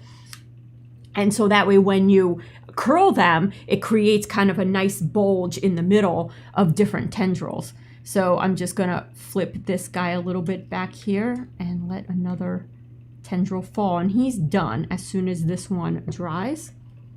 And let me do, actually this guy needs to dry a little bit before I move this way a little bit. And I'm going to do this guy. Where does he need one? Here. Tilt him nice and tilted. All right. And so this is it for the big flames. And then we're going to start moving on to smaller flames.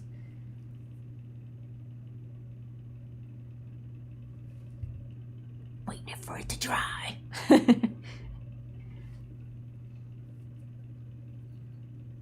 There we go.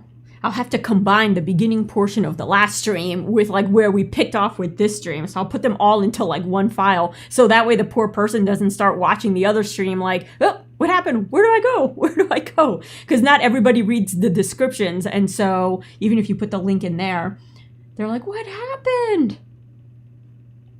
All right, so let's pull this guy out of surgery and start to twist him. See, so by tilting our helping hand just ever so much, you get tendrils that just kind of go in slightly different directions. So when you twist them, you get kind of a nice situation there. And I want to break this one off kind of long.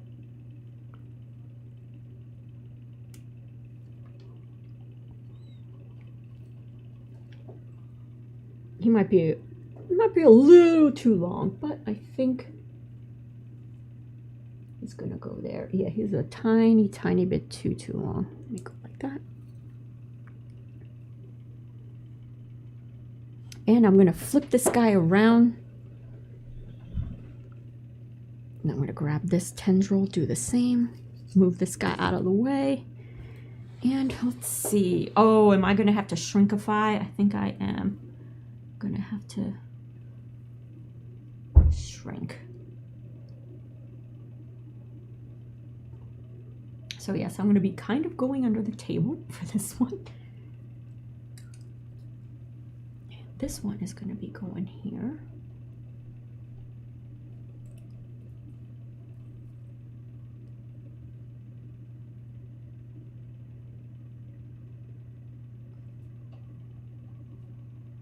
And let me get his leads out of the way right here.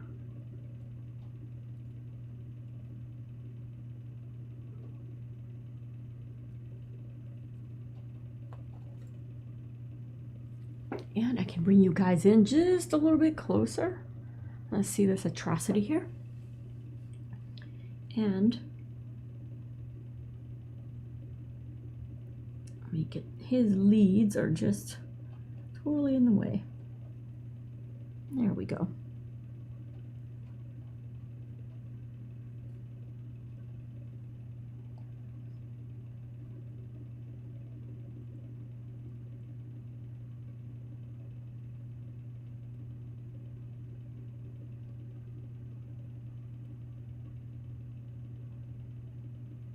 I'm just trying to check out what the best position is.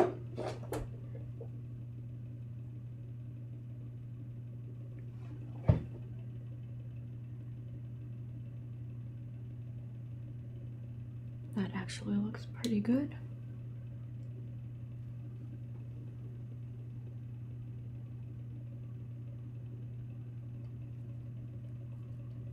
And I'm gonna hot glue on the butt part of his butt. All right.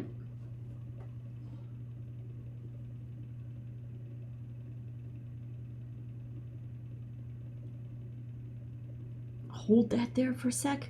And because I'm working on the underside, kind of tough for you guys to see what's going on. And for me, I don't mind too much all these little wires and that it's visible. My geeky self actually, you know, kind of likes some of the wiring because it shows all the kind of intricate work that it takes to do this. Now we have one more red one to create our flame blast section, and then we can now start moving towards the bottom or towards his mouth. So here we have another red. And let's see the positioning of this one. I may actually have to get down for this. Yes, I will. I'm actually going to have to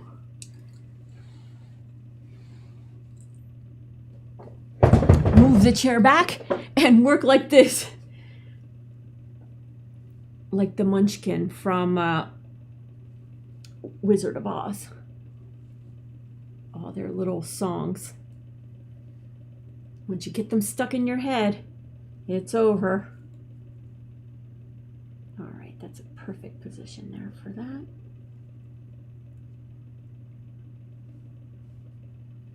Okay, and we're gonna add a couple fake flames to kind of join all this together, and then we'll get into some real flames. Ooh. Oh, I forgot to plug this back in. Because no doubt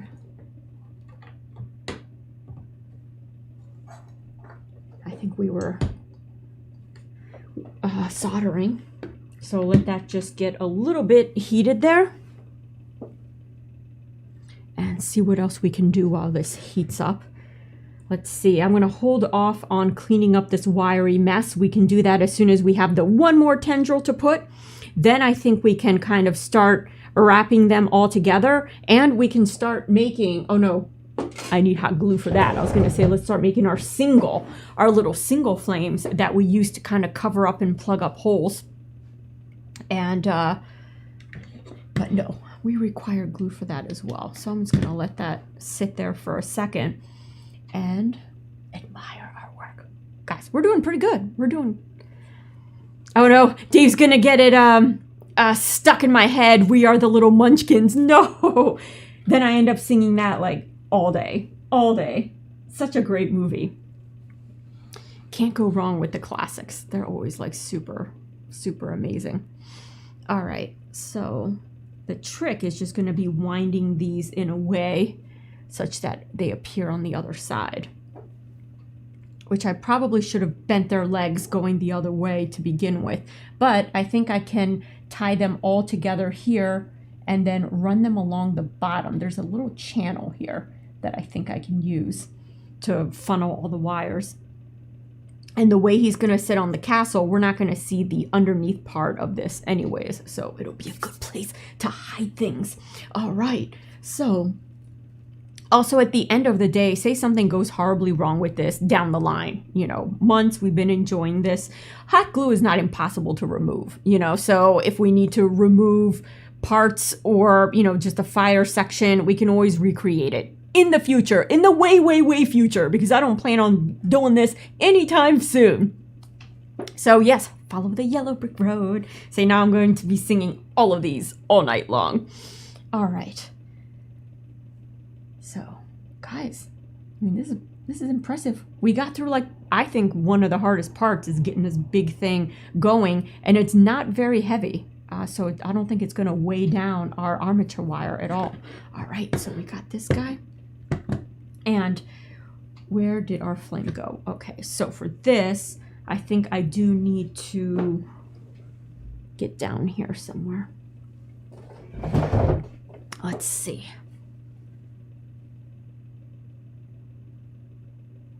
So we have red, yellow there. Red, yellow. Red, yellow. Are we done? Did I mess up? I might have messed up and have too many of them. Let's see. Red, yellow. Oh, yes, we are missing one. All right. So, yeah, I'm going to have to turn this guy around and kind of do it from here.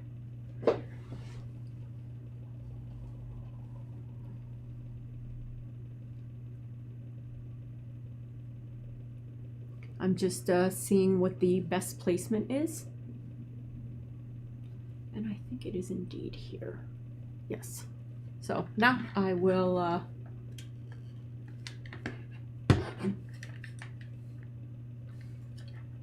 glue his butt. And put him here.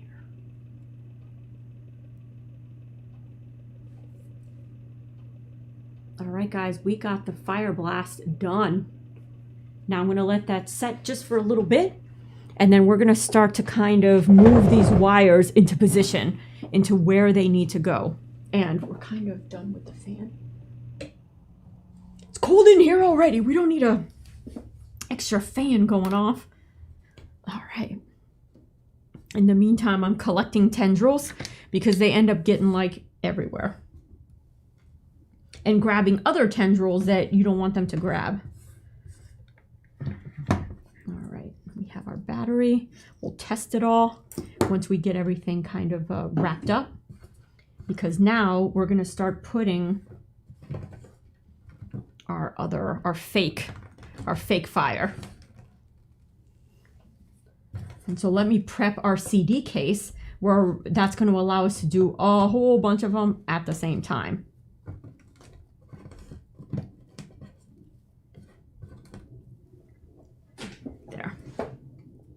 All right, CD case preppage. And I'm going to put our CD case like that.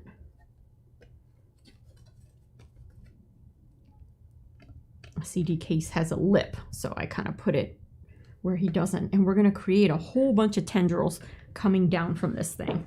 So I'm going to have to go like this. I'm going to start in the back and work my way forward.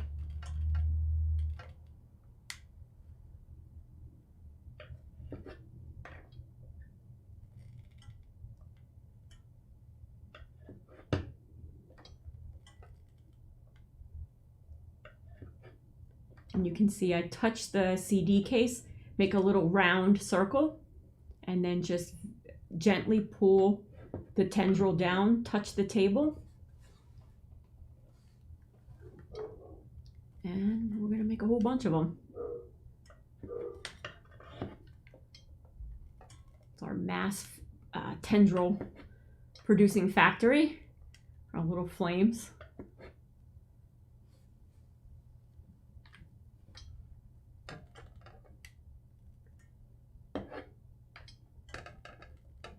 And I'm just making singles.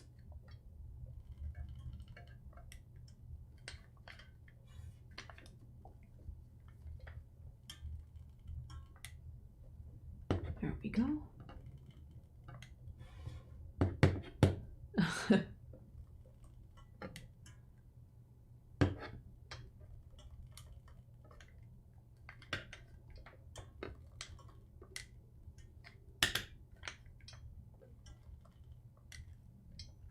And let gravity do its thing.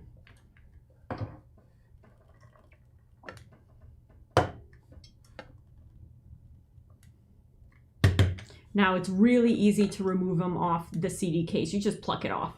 But should you have issue, a little razor blade will do just fine.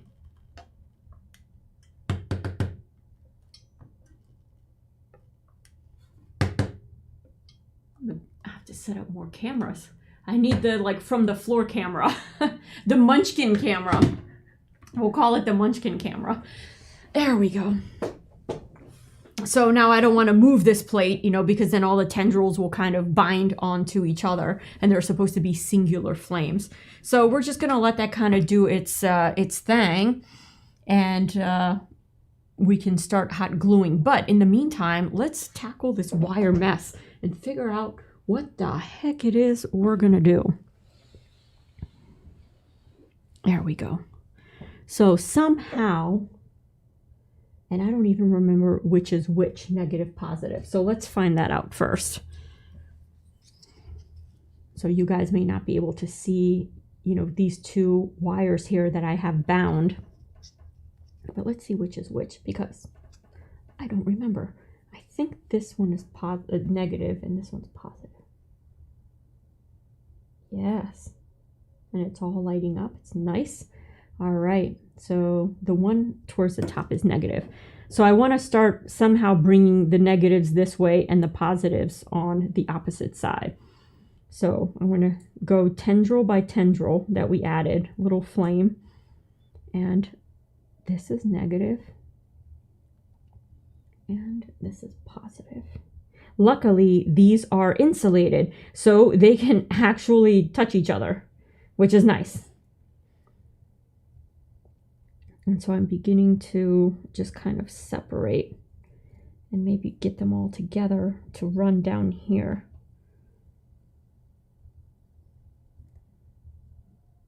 And maybe I'll get them to run on this side of the dragon, on the inner side. This side is going to be hugging the castle.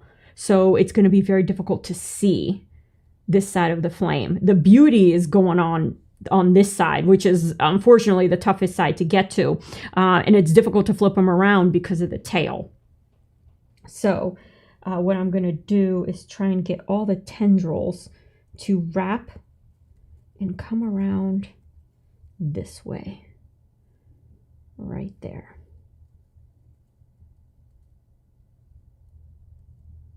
And then we'll split them as, oh no, one came off. One came off. Let me re-glue him. I pulled too tightly and he done popped just off. He's like, I don't want to be part of this project anymore. Abort! Abort!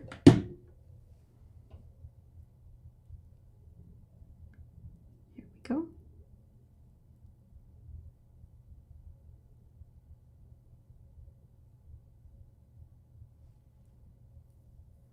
Get glue up on myself. All right, I'm gonna push him back. Let that set up just a little bit, but we can continue working our tendrils.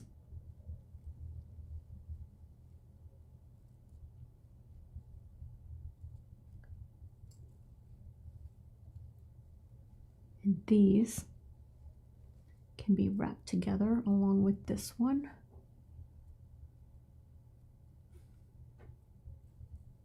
And this is kind of difficult to see. I'm just kind of guiding them where they seem to naturally want to go.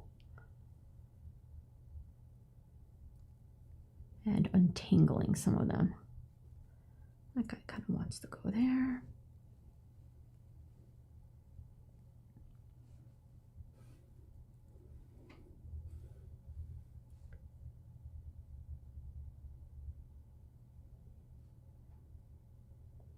They're stuck together.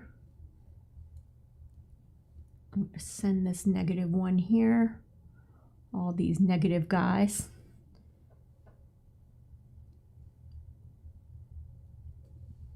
This one's negative as well. I'm beginning to put negative with negative and positive with positive. Ever so slowly and delicately. I see a couple negatives still. They need to be pulled out. So all these guys are all happily together.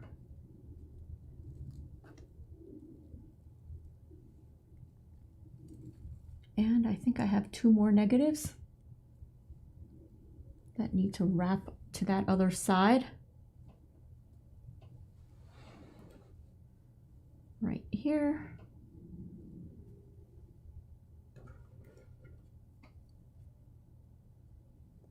Use this little rod to get at them. There we go.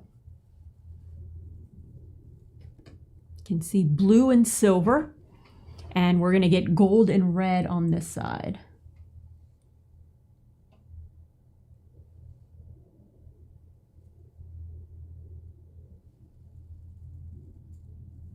All right. Now we're gonna have to scrape off this this insulation in order to join them. So I wish we could just wrap them like this and be done with, but we're gonna have the silver. Looks like it's bare, but it is not. It's actually insulated as well. So we're gonna have to maybe take a craft knife and go at it that way. But before we start putting our glue and working our way, we need to kind of like route these wires, because then we won't be able to access them once we start putting too much stuff. And that doesn't mean that we have to wrap them right this second onto those 2 posts. We just need to at least get them routed.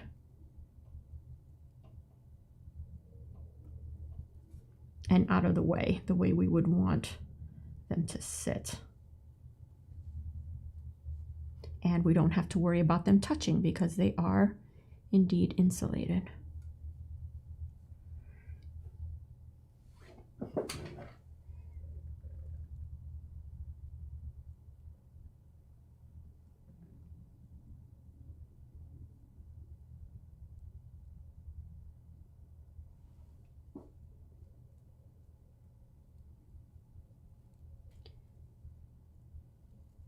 Now you'll see the wire wrap through. So I'm wondering if there's a way that I heat up maybe this rod and I poke it through, creating an access hole, like one for the negatives and one for the positives.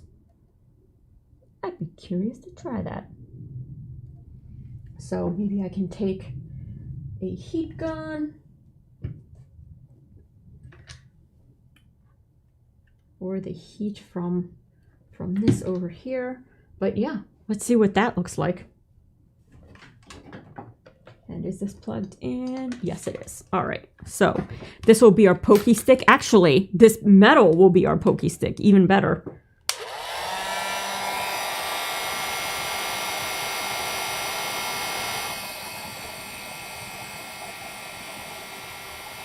Let's see what happens.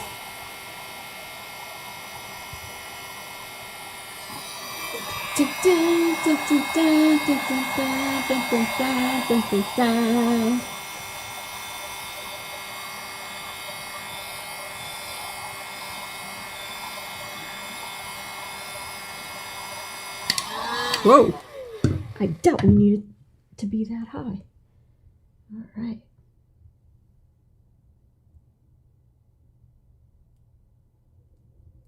Well, it didn't work real well.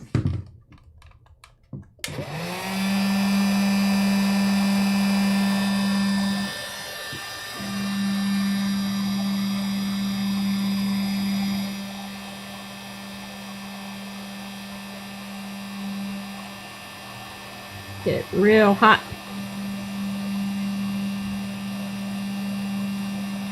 Oh, I have a better idea if this doesn't work. Use my old soldering iron. Yeah, that doesn't work. So let's heat up instead. I'm gonna put this aside. You're a fail. Ye old, trustworthy soldering iron that doesn't solder anymore. So we'll just put him here. And I'm gonna move this water because I see tragedy about to happen. So I'm gonna put him here. And I don't wanna pluck these guys off yet because as soon as they end up on the table, I'm gonna lose them, our little single flames. And that being said, I'm going to clean up some of these. I mean, some of this on the table looks pretty good. Like we might be able to use some of this stuff, these little scraps. But they're a little thin. So the idea is to use the soldering iron tip to, I'll give you guys a better view here. Oh, my fingers are cold. So the iPad is like, yeah, I'm not going to react. The idea is with these wires, we're going to have to go on the outside to meet up with these guys. So it looks a little bit, you know, funky. You'll definitely see a whole string of like red and a whole string of blue. Is there a way that we can come out through here? So the idea is I'm going to use our soldering iron tip to poke an access hole through and then weave each of these wires through, connecting them to the negative and positive rods that we have here, connection points. That way it goes through the fire and not up and around it. So one could argue we probably should have started here. That way all of the, wires flow this way, and then you start putting the, the different flames on top of it. So this isn't a problem. But at that point, you have to start building the fire backwards. Think of like roof shingles, like the shingle from the top sits on the shingle from the bottom, and that's the way the rain falls. Fire is the same way. So the bottom layer has to be the one nearest his mouth, and then you build up from there. So in essence, it's sometimes easier to start, from the top and then build your way back down, shingle by shingle. So shingle, way of explaining it. So that's what we're going to do. We're going to try and poke an access hole to be able to accommodate this, and then run all the wires through that access hole. So it should work. All right, are we good? Let's, yep, I have it turned all the way, and I'm just going to touch this leopard print. And I'm going to touch a couple of these blocks. Oh, yes, we're ready. We're ready. Oh, and I'm going to turn on the fan because I'm thinking that glue probably not good to be inhaling directly. There we go. Here we go. I'm just strategically seeing where I want to do this. I want to do them where it's kind of thin. The glue is thin.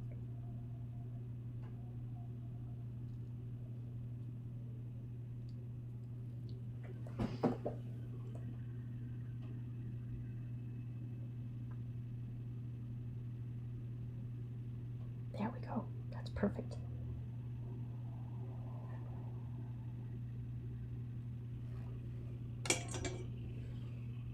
Now let's see if I can start putting a couple of these, starting with this guy right here, through. One by one.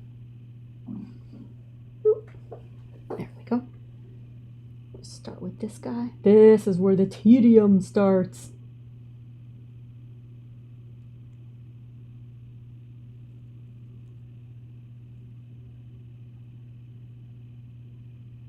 Perfect.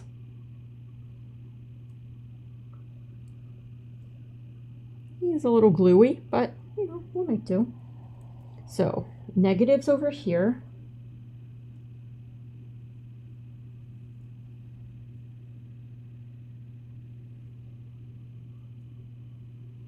Doesn't have to be perfect, but at least it helps if it comes out the other side.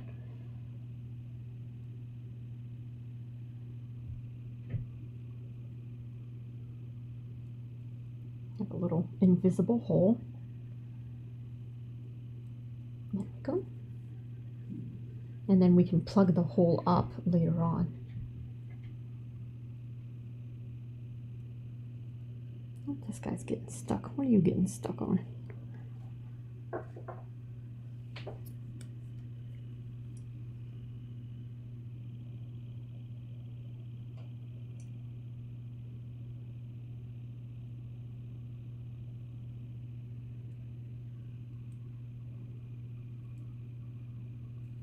All right, so they're all coming through here, which is nice. All right, now you, a looking like a fine victim.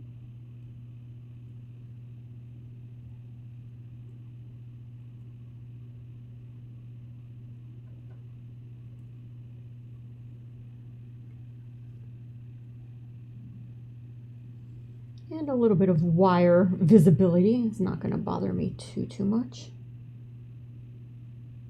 We just can't flame these access points right away. We can, oops, we can flame them later. Oh, I got a growling belly. It's like, feed me. But I want to get a couple more of these on.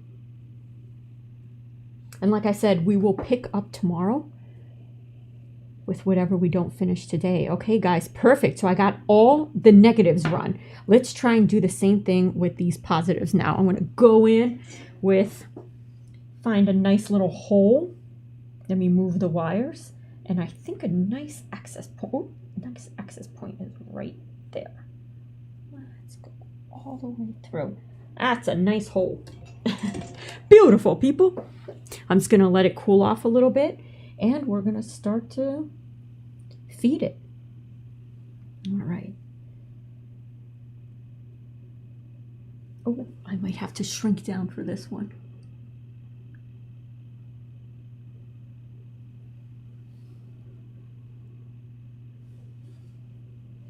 Yep, I got to shrink down.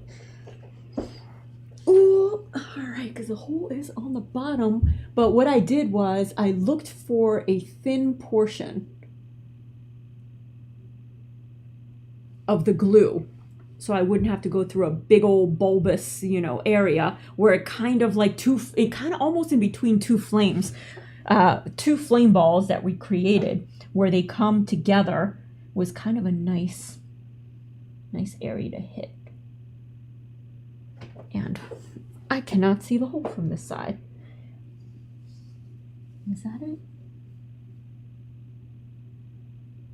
And I will start with a gold.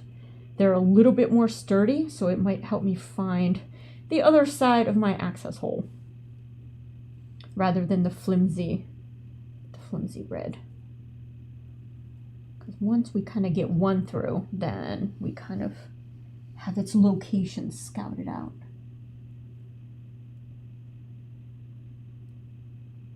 Poking around with no luck. Is this it? Oh, that's it. It was right in my face the whole time. Actually, it's not an access hole. It's a by mistake. But I think I'm going to try and go through. Oh, yes, I made it. I made it right there. So there's an accidental where two flame balls were like this, and there was like a little hole right here where you can run it, but it's very, very tiny. So I don't think we're going to be able to run all of the wires through it. So I'm going to stick with my original. And now that I have one that's gone up in there, I think I can get the other one.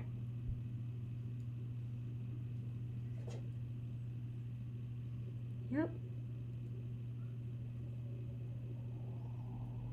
Weaving. It's like we're sewing. Oh, there we go. A little bit easier to see sometimes when it's not so close.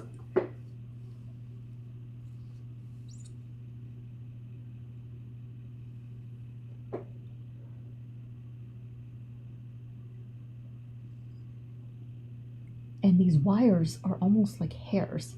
Oh, did I miss one? This is a negative right here. It was hiding out. You can't go through this hole. You are not welcome to this party. It's like, oh man, you're such a party pooper. I'm like, indeed I am. Watch me poop on your party. All over it. There we go. You gotta go up in here. With your friends. There we go.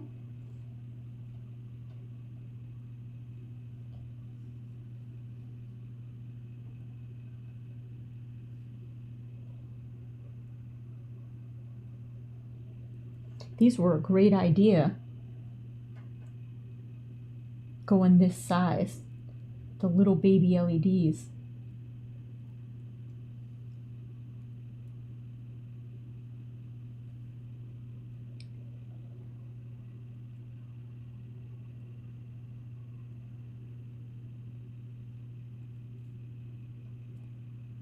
You can see me pulling all the little positives through my hole.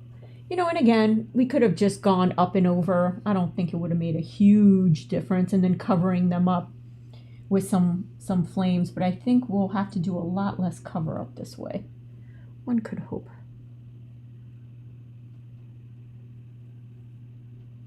All right, I only have these two more to go, these two little positives. Let's see if I can get them both together up in there.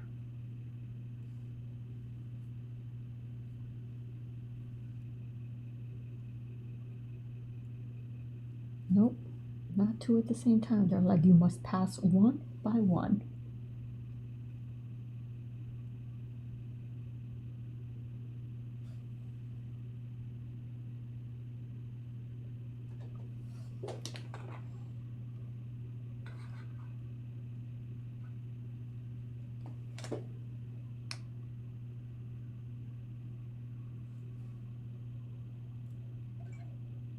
One more, guys, one more. We've gotten this thing past.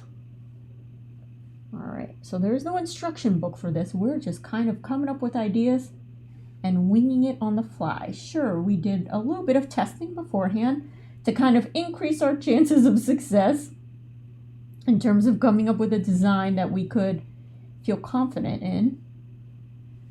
Confident that it would work. All right, it's having a little bit of trouble getting in on this side.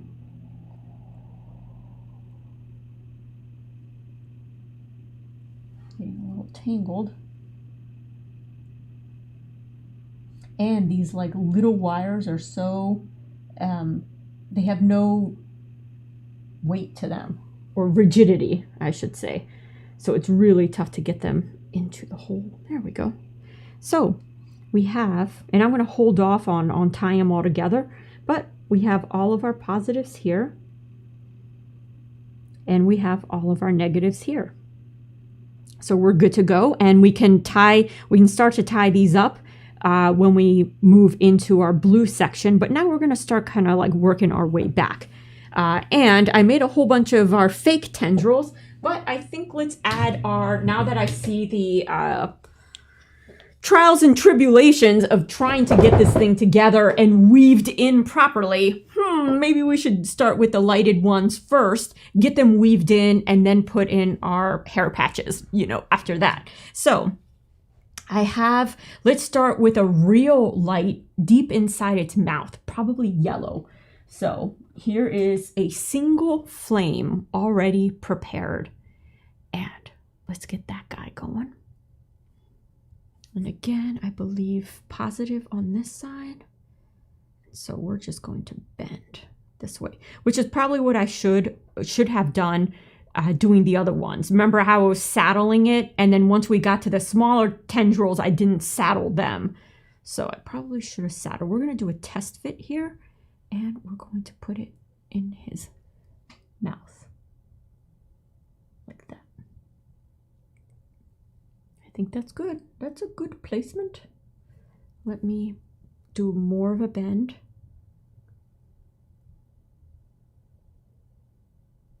There. They are almost like, having to totally go this way. So we're going to shove him in there in his mouth. I'm going to put him right on top. So I'm going to go ahead and glue his bottom, but in a way that we don't really glue the wires.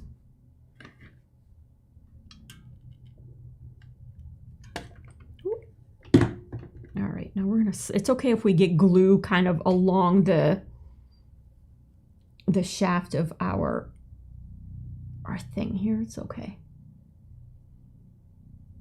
All right, I'm gonna let that sit there for a sec. And the idea is we're gonna mix a couple amber and we're going to mix some blinking red. And these are all gonna be the tiny ones. I think it's just gonna be way too hard getting the big bulbs here. So let's just let that sit there for a bit. And we're gonna do the same thing where we're going to try and run. Now at this point, it might be a good idea to start soldering these together so we don't have to run so many wires through this darn hole. And which begs the question if we should pull these out, get them all soldered before sending them through the hole. That way we're sending only one wire through the hole. But it's such a nice disguise here. Yeah, so maybe for these, we'll leave them as is. Oh, that guy's on there. Still a little wet. But let's start getting the next one ready, which I think we'll stick with the amber. So let me pull out another amber here out of the packaging. We'll start a couple ambers here and then start to interject a couple blinky reds as we move down the shaft. Fire in the hole.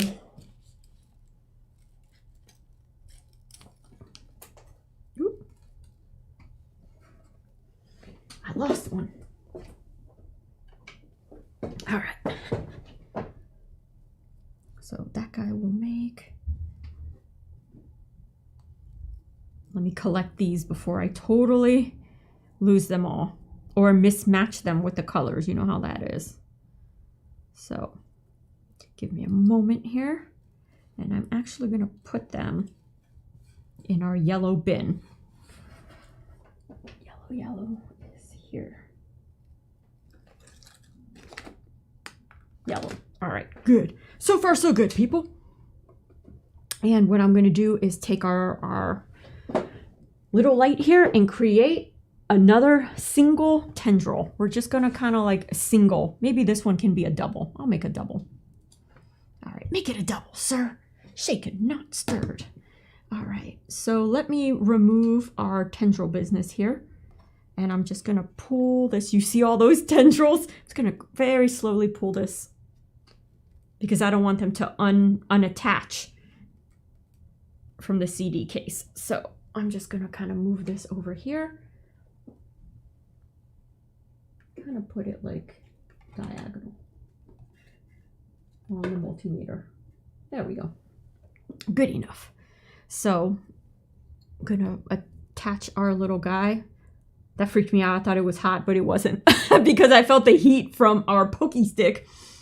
And so this for now, I think I'm going to unplug because this is like, I'm gonna burn my hand, ready, waiting to happen. So I'm gonna arm that guy, and I'm also going to take another solid yellow baby LED, and I'm going to tendrilize him too. So each of these will get two tendrils. So we'll do these at the same time, just so we can save time. There we go.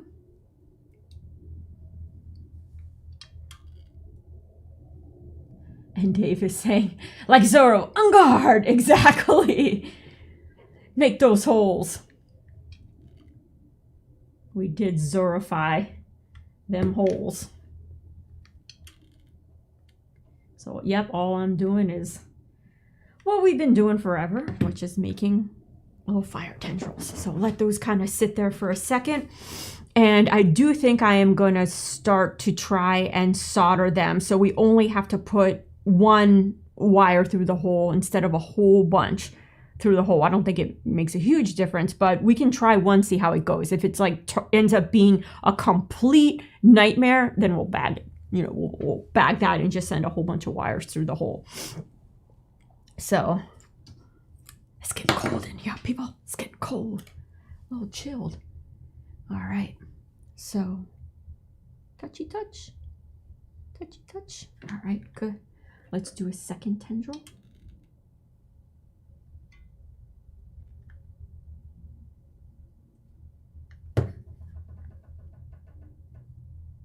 And I'm just tilting this down so that way the tendril kind of comes at a slightly different angle. There we go. Oh, well, that one connected with the other one. All right. We'll redo this one when he dries up a bit, but that one's perfect. We can start with that one. I think the one in his mouth is going to look really cool. It's going to get things going.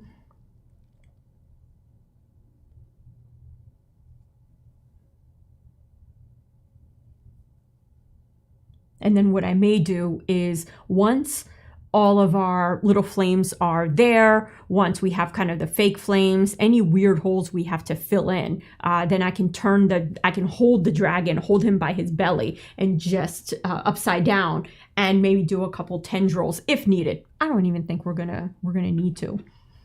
So all I'm gonna do is very lightly coat our coat hanger, you know, our armature wire here with glue, just super, super light, just to kind of create a continuous, start to create some kind of texture here.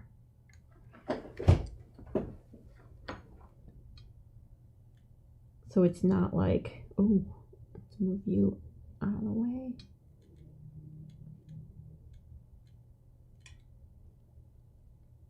That way it's not going to require as many LEDs. The idea is not to make one continuous light tube, although that is actually the objective. But we're not going to have to end these LEDs. I believe we're going to just be able to add a few, and that's going to really help us out. All right, so that one is ready to go. This one I screwed up. So let me unscrew it up. I must have bumped into it before it was dry. So we got this guy here. He's kind of a big one. And same thing, I'm going to start to get their little legs going in the correct way. So negative is the silver. We'll do negative. And we're going to tilt it all the way forward. He's leaning. And we put one on top. Say we put one here like this on the side.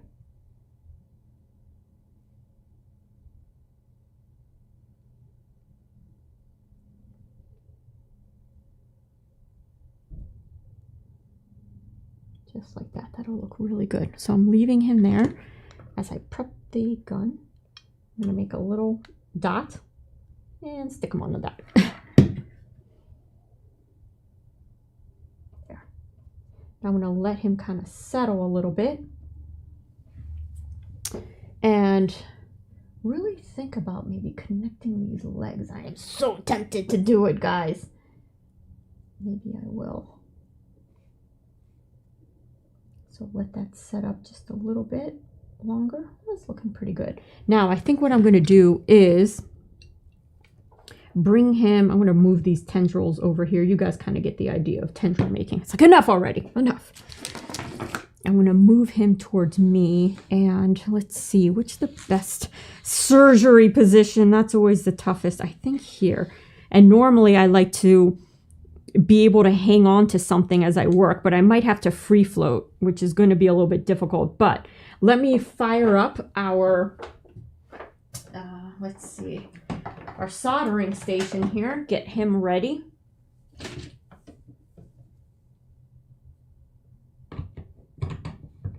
There we go. And see what we can do. So we have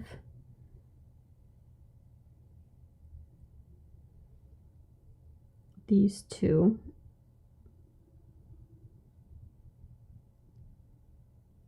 And here's the positive. I'm just thinking of how I want to route the positive.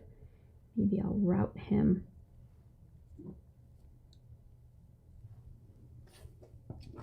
underneath the fire flame.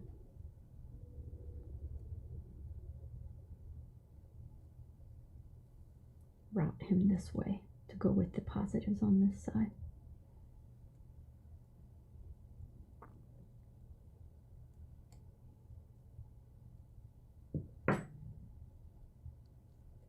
Let me see how it looks if I route him this way. ooh, it's better to route him this way. Because remember, this area, this side of the dragon's face is going to be pretty blocked off. So I think what I'm going to do is route it, and I'm going to route it underneath this flame that we just created. Just like that. Unless I route it like that. Yep.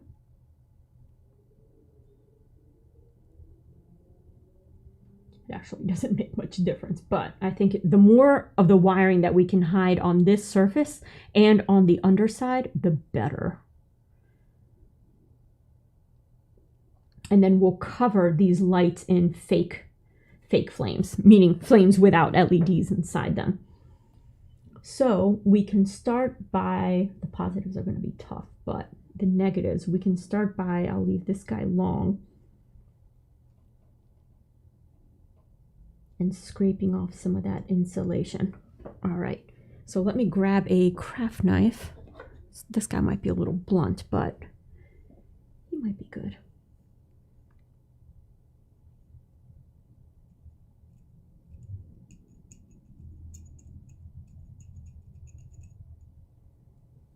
Scrapey scraperoo.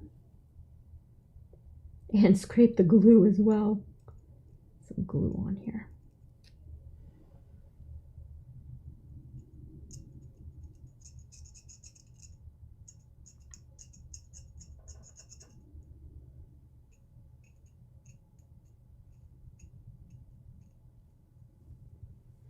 So you can see it's a thin film that's on these wires. Now it's a little bit easier on the gold because you can actually see the silver wire being exposed underneath. Silver on silver, not so much. Not so much. It's almost like instead of silver, they should have picked another color, just so when you scrape it off, you can see.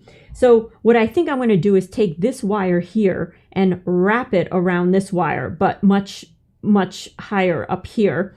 And then we can cut the excess of this one off. But I'm not cutting the excess yet until we get it soldered and make sure the connection works. In case we need to unsolder. Oh, I should probably undo here.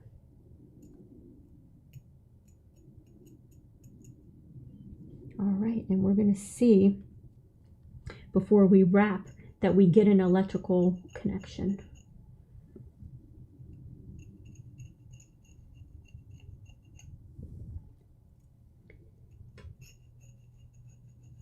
I've decided I'm going to undo a larger portion. Reveal more of the wire just to make our lives easier. And then I can always...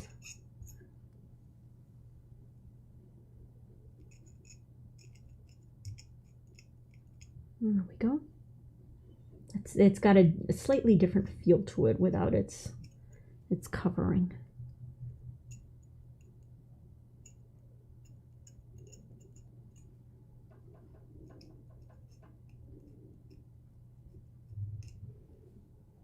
All right, so I'm going to do the same thing on here. I'm going to create a spot where it's going to wind. So again, I have to undo the insulation on here.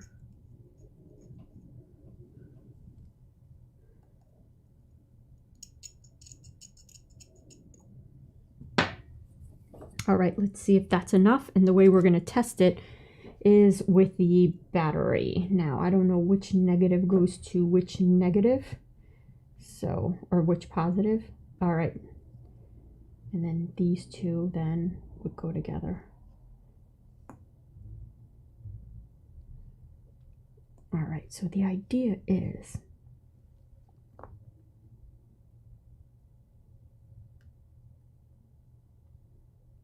okay. So if I properly scraped off around this area, it should light up. Oh, it did for a second there. All right, so I need to scrape off a little bit better. Let's test this area here. That's looking pretty good. See, that's steady. That's nice and steady. So I scraped off a very good portion there. So here it's a little bit weak. I need to scrape off more. There's still too much insulation to it for it. Actually, no. But just to be safe, let's continue scraping. And it is difficult because you can't tell the difference. Like, you know, it's silver. You scraped it off, it's still silver, you know. So I'm going to just scrape off a larger area than what I think I need.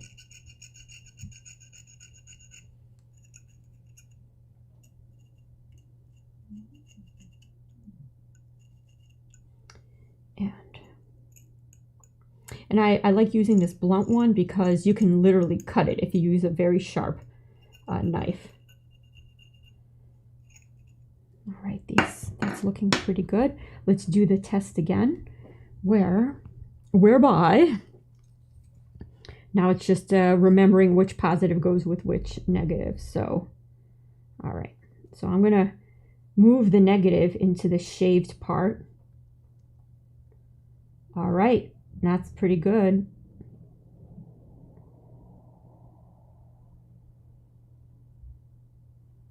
And now I'm going to do the other one. I'm going to hold this instead. All right, looking pretty good.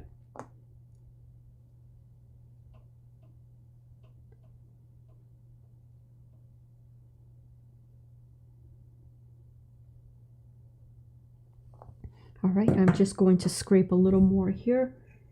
I got a funny feeling about this one.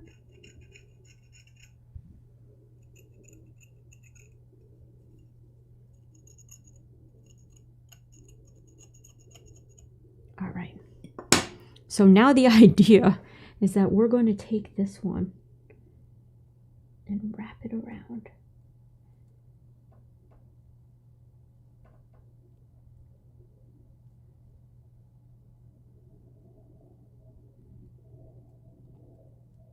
All right, so if we have a connection, then theoretically,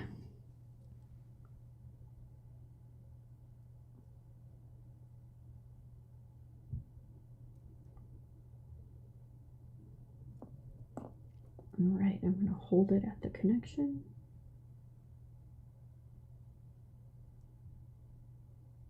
All right, so I think that's good. Let's get a little solder action in here.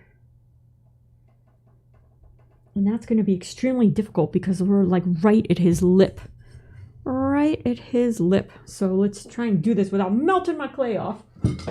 All right, so let's get a little bit of a fan action going here. And a bit of solder.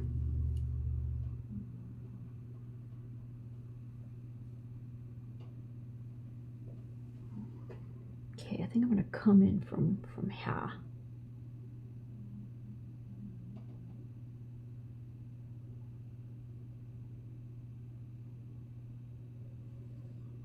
Okay. Theoretically, that should be good. So I didn't want to scrape from the entire thing because, again, we want that insulation. And so if the joint is good, I can cut the shorter one off and then we can continue with this longer one, and then all the other guys will kind of like tap into him. And our positives and negatives are far enough away from each other that I think we're not going to get any interference.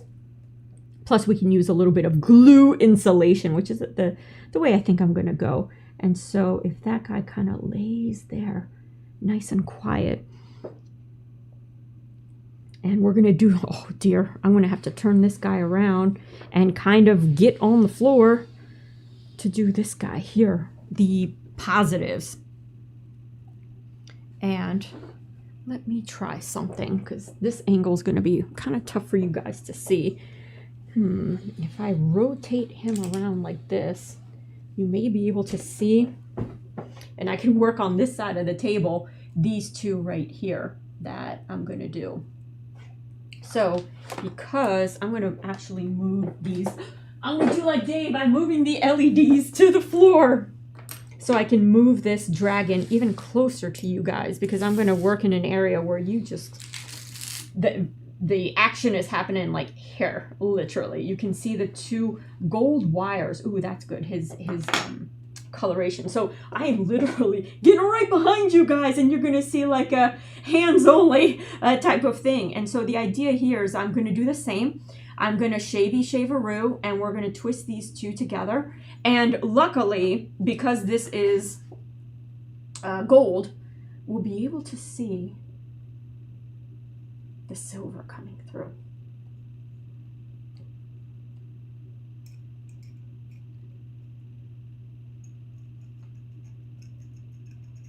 At least on the end here, you can see his foot has silver, or not, you know, but the connection point is actually silver.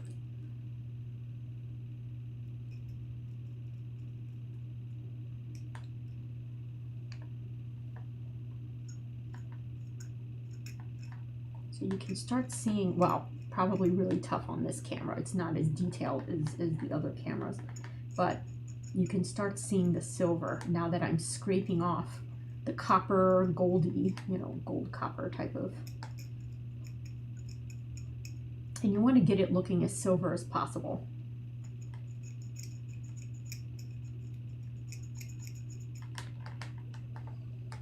And I'm just making this access point right here.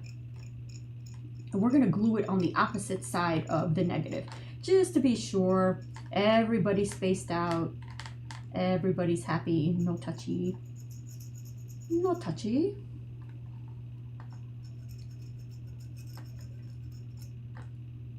Nope, my hair is blowing in front of your guys' face. That is so rude. And we'll do the same. We'll do a test and be sure we have a good contact in this naked spot, this wire nakedness. And don't worry about the blade. It's blunt enough where it really can't cut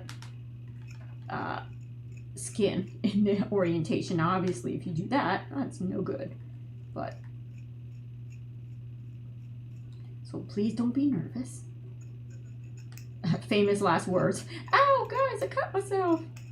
So that's why it's taking a little bit longer to get through this. But at the added benefit of not cutting through it.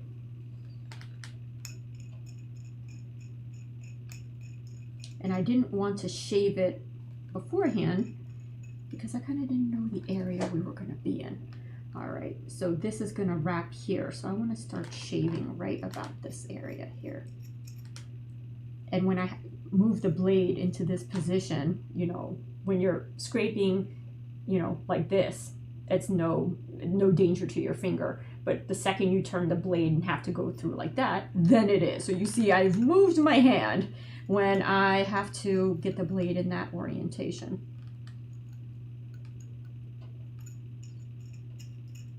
And you can see pieces of the little copper insulation just flaking off when you do this. Now I'm going to turn the blade in a non-dangerous manner. And now I'm going to turn it in the dangerous manner, holding it parallel to the connection. All right, we might be getting there. This one's extra hard because of the position of the wire. It's coming in a place where we just don't have access down here. So I am standing all up behind you guys, and you're getting hands only. I'm wondering if I can even, there we go, get in like this. So I have a couple more cameras to put up, and we should have all kinds of views, because there are projects where there's just, you can't get it from the front, you can't get it from the top. Sometimes we gotta sit side by side to get this stuff done.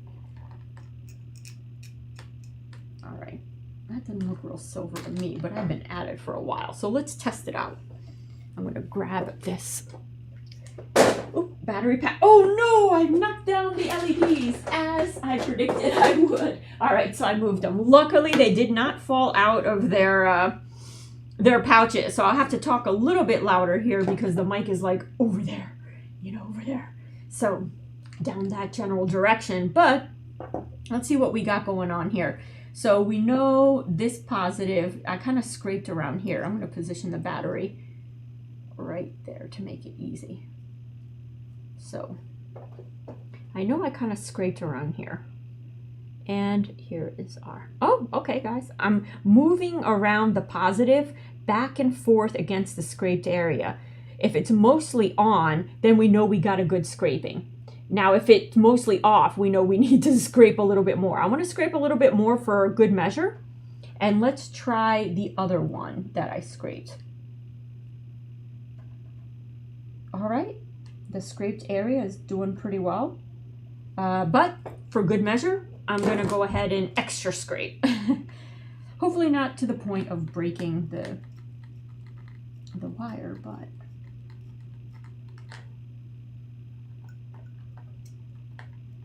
and I'll try and grab maybe a little bit of a sharper blade. Maybe I'm being too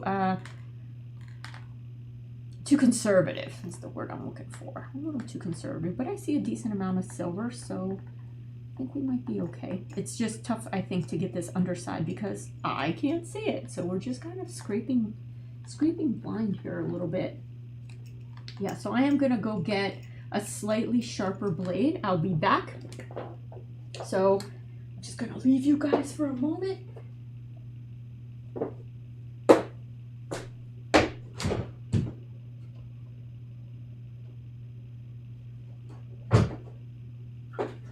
Alrighty then.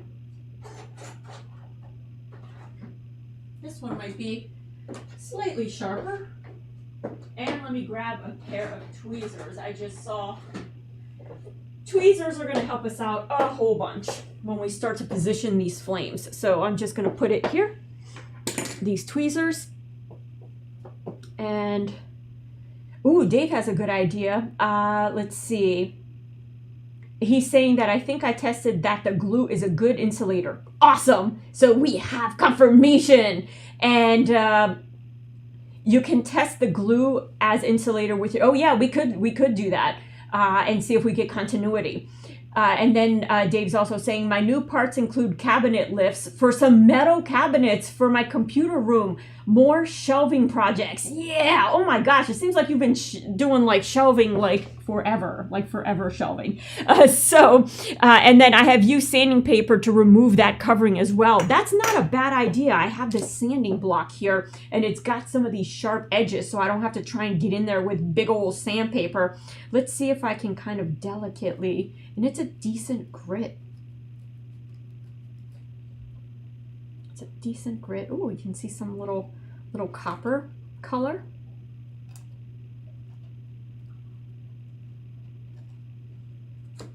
All right, I have a slightly, oh, I lost an LED.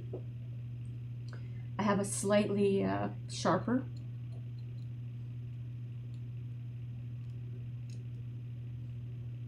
But I think I see more silver now.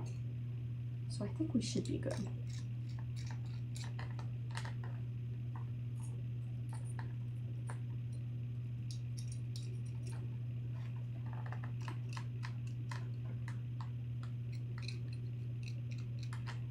Okay, let me do you a little wire. Thinking it can get away. It's like, please, don't shave me. I've been good. Why are you so mean? You're cutting me. It's like, I'll cut you.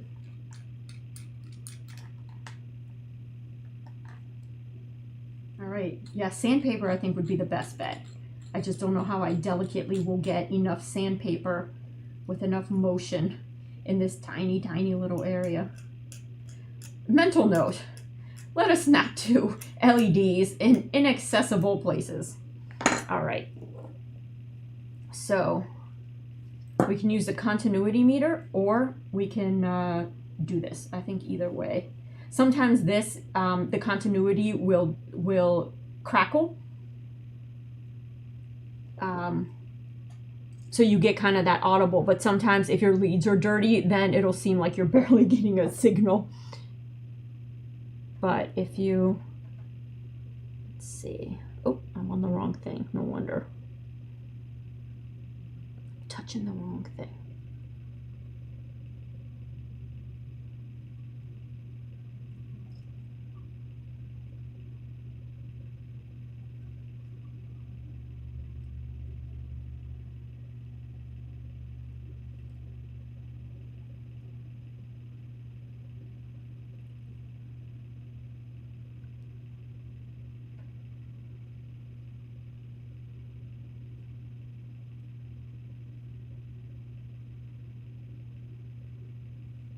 Right now I'm getting nothing, which doesn't make sense because I think I'm just not, I think my black lead is touching both negative and positive because there's a positive wire that's running like all too close.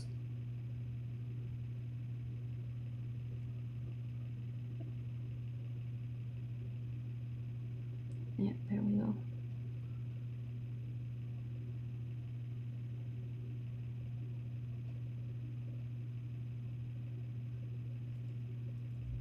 Move that positive wire back just a little bit more.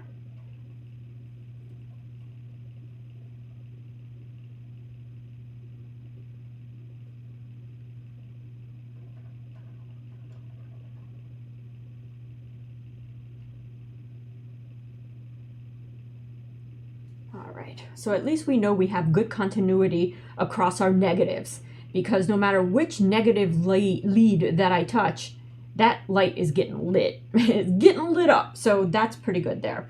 That's confident there. So maybe if I just do this, that's much easier.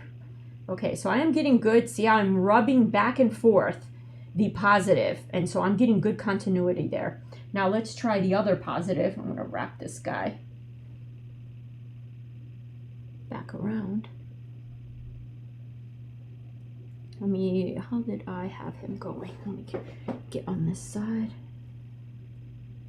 Yes, all right, so I had him like that. And let me do the same, where I'm just gonna hold this one here and just kind of rub around, see? So we're getting good continuity there as I move this back and forth against the area where I think I scratched. All right, so the idea now is to wind these two together.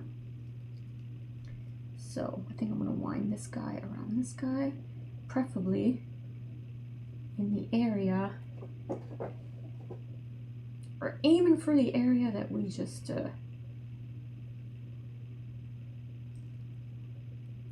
scratched up. And before we solder, we'll give it a good test.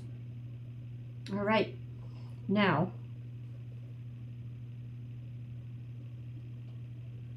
where'd the black go? Yep. All right, see how both are coming on? And I'm going to test each lead. Both are coming on. And I'm going to do the same with this one. Both are coming on and both are coming on. So we're good. We're good there. All right, so I'm going to try and get in here and solder this situation, which will be interesting. So for that, I think I'm just going to bring this dragon over to the soldering, closer to the soldering station for us. That way I don't make a hot mess of it.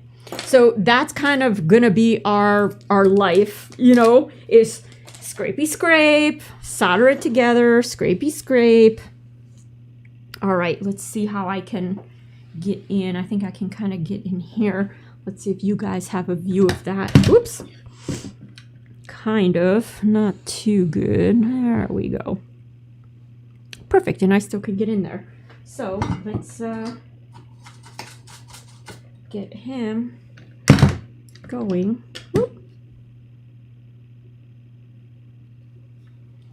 Okay, tin that tip, and let's get in here without getting too close to the clay and getting too close to the glue. Yay.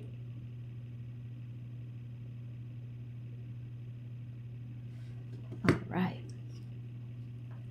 I think I'm gonna globulate just a little bit more. There we go.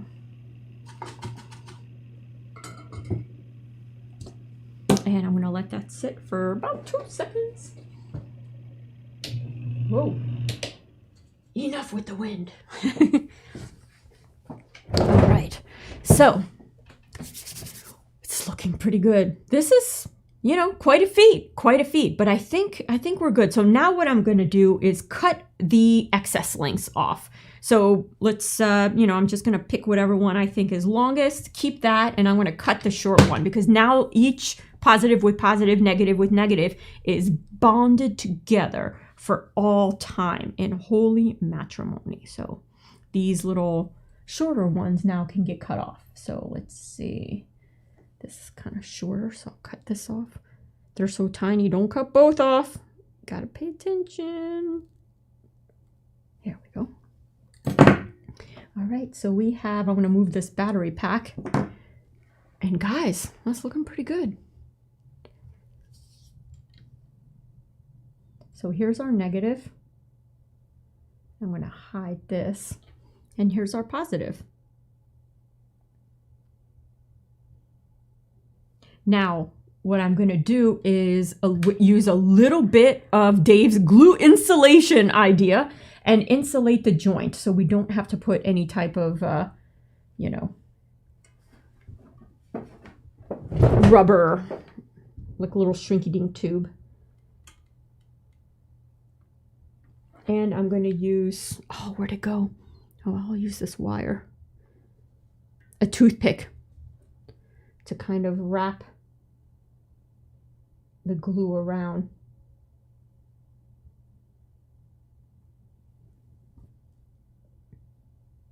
There we go.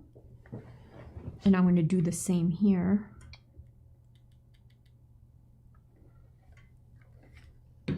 Oh, here's my toothpick. It helps kind of guide the glue. We can kind of use it to just wrap it, and then I'm going to tuck it in. All right, guys, we got two, you know, little single flames going. So let's continue the rest. I'm going to do, let's see, another one here. So did I prepare it? I did. I prepared it. Look at that. Look at me being all prepared. And let's get the flame tendrilized. That's a nice one. So we're going to do the same thing, and we're going to unite that with the positives and negatives. So I'm not going to pre-scrape because I don't know the area, and I want to keep as much insulation on it as possible. To make our lives easier, we could just take right now a whole bunch of sandpaper and sand these things. But then the entire wire is exposed. So kind of take the good with the bad. All right. So I'm going to do the same where this fire is sitting backwards. This fire has to go like this. And I'm going to bend the little legs forward. And it's going to ride the fire like that. And let me back you guys up because that is nowhere near in your shot. And these wires, unlike normal LED leads, these wires are nice, soft, and malleable. So very easy to put in. So we have a fire vertically inside its mouth. We have another one to the side. So I'm going to put another one on this side right here where you guys kind of can't see. Which is like, man, you lame for doing that. And I'm like, oh, I know. Unless I give you guys my hands view again. So let me get him kind of positioned where I want him. Yep. And I will glue him, and then I'll come back around because I don't know that the glue the glue wire or cable goes that far.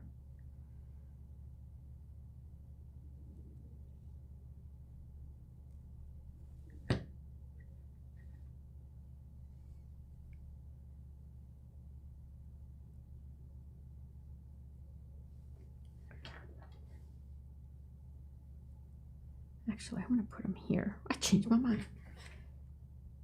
I'm allowed to do that. From time to time. I can change my mind. There we go. So I'm going to let him kind of... Oh, this one's going to be tougher, guys. This one's going to be tougher. So, let's figure this guy out now.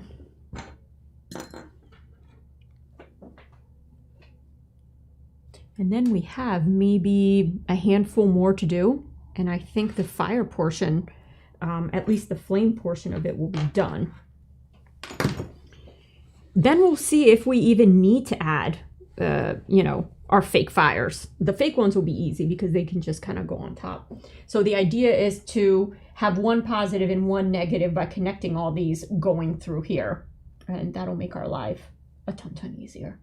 All right, so let's look for this guy here. I think it's easiest if they kind of go here.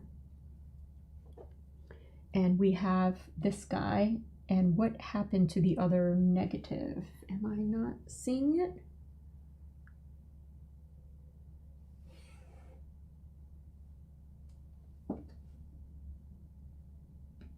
Oh, it's right here. How to get over here? All right, so these guys.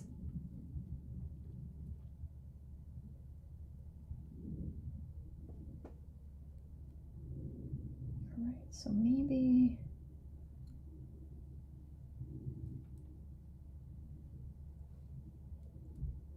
I'll go around the tendrils. And I know this may not be making sense right now, but there we go. So I have my two negatives there, and I'm going to keep them on this side and my two positives here on the back side. All right, so I am going to switch back to this view, bring this guy close, move some things out of the way, and scrape it a scrape is the name of the game. All right, so let's start with the tougher one, which is the silver, because you can't even tell if that thing is scraped. But I kind of see a little bit of scrape where I had started here. So I'm going to continue this. And this goes well into our...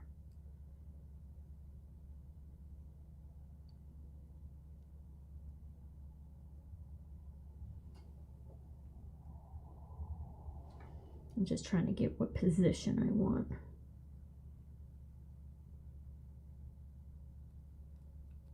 Okay.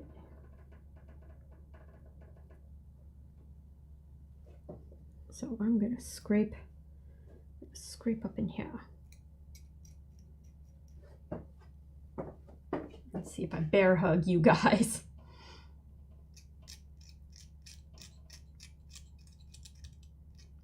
Okay, get a little sheen so I know I'm scraping it good.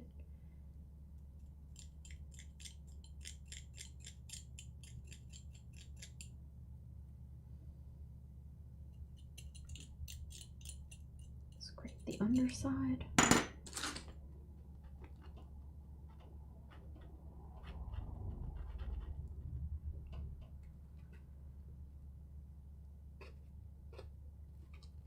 So delicate.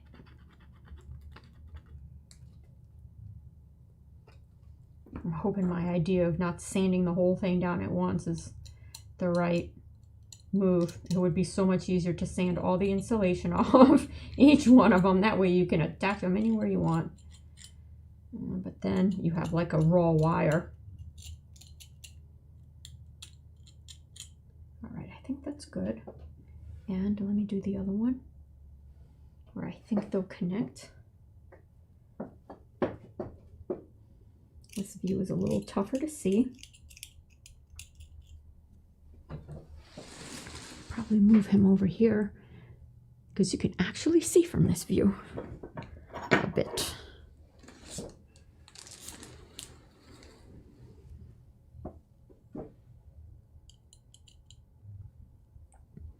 And on camera, it is kind of tough to see which ones are gold and which ones are silver, or, you know, which ones are copper, which ones are silver a bit. But I'm working on the two negatives, which are these two right here. And I'm doing ye old scrape to scrape. This little blue guy keeps wanting to get in the way. Let me see if I can wrap him around here. There we go. Good enough.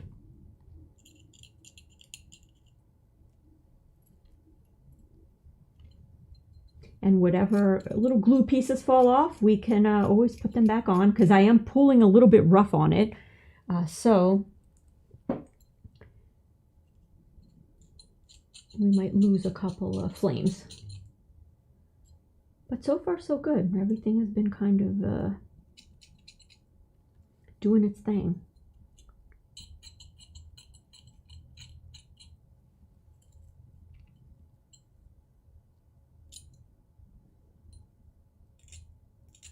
All right, so those look pretty well scraped off. And like Dave said, we can use our multimeter here. And I'm going to set it on continuity. Whoop, continuity there. And so we should get a beep. So say if I hold it from the bottom here, and you saw my continuity is a little crunchy, but so if I hold it from the bottom here and where I think I scraped, we get continuity. And see how I'm rubbing it back and forth? And pardon the grossness, I need new leads, the crunch. So we can do the same on this one. So it's another fast way, you know, to just tell if you've scraped enough. This one might need a little bit more scrapage. And I got toothpicks and whatever the heck else this is in the way. But yeah, see, on this surface, I didn't scrape at all. Kind of, look, nothing. But on the bottom side, oops, it would help if the black lead were also connected. At some point we were getting, oh, I guess I really need to scrape this guy a lot more. All right, toothpickage.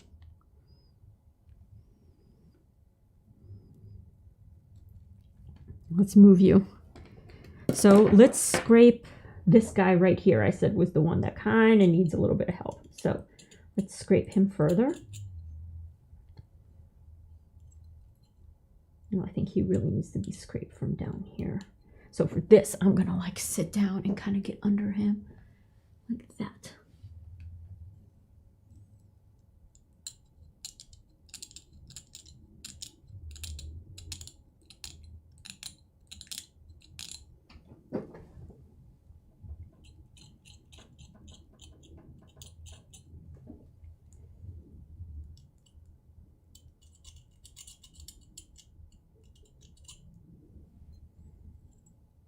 A little bit more scrape-a-roo. All right, let's test it now. And negative and positive does not matter where you put your lead, as long as there's signal. All right. So much better. See, and I can rub it back and forth, and we're getting good continuity there. So let's take these and now twist them. And I'm trying to keep my twisting to where I scraped, so I can kind of see difference in color where it's scraped.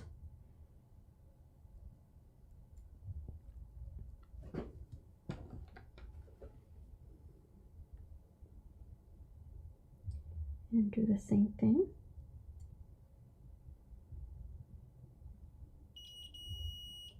Test the other one.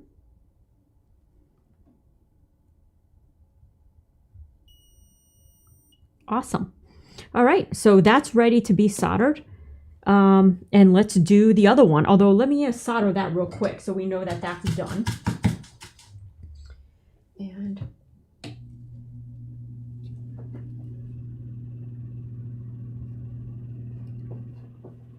ooh, how am I going to get in here? All right, maybe I can kind of come in like that. It's like acrobatic soldering.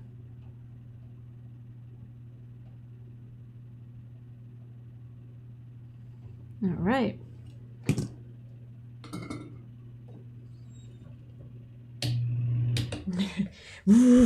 Now this one will probably require that other view, this guy right here. So let's get our continuity meter out of the way because we're not ready for you yet. We haven't even scraped. I got my scraper ready to go. And let's do this thing. And then we move on to the next LED and the next. See how this thing ends up looking.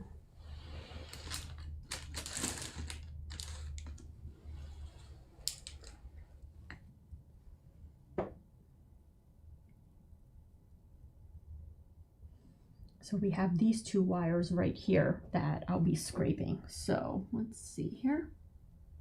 And then once this is soldered, we're going to go ahead and do our usual little glue installation.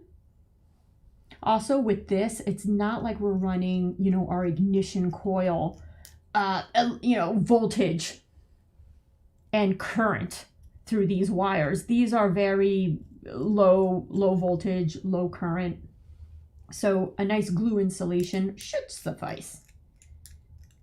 Not like our ignition coil where you get corona, it can leak. Although we did a pretty good job of separating everything out. So we didn't really get much loss there. Yeah.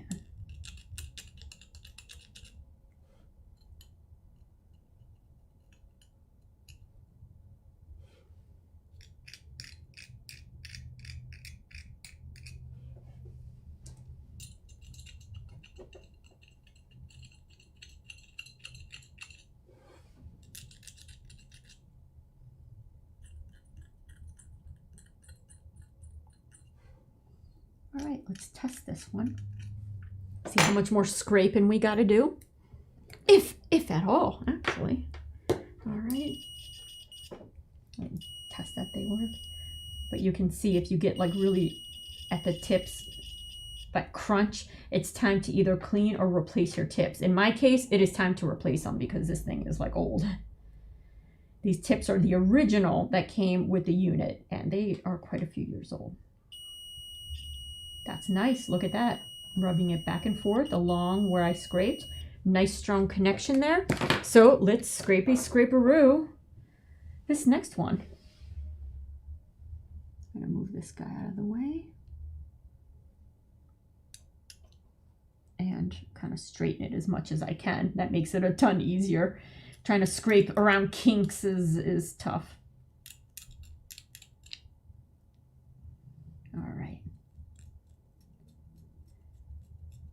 And Dave is saying, I'll be doing shelving projects forever until I have to buy a bigger house. Oh my gosh. So true. I'm at the point now where, I mean, you guys see, like, you know, up and down, I have tool organizers.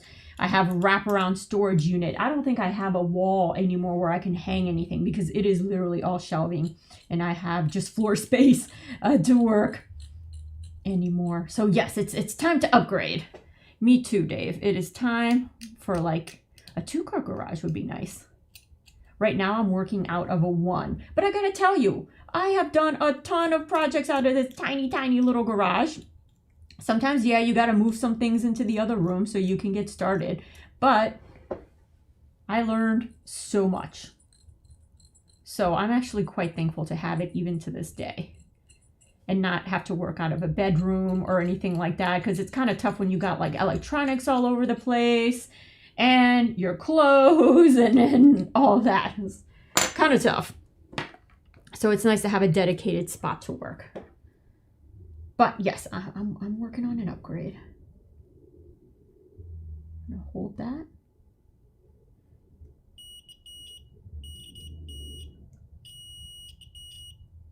And I'm basically seeing, is there like a consistent area where we get nothing that needs to be scraped?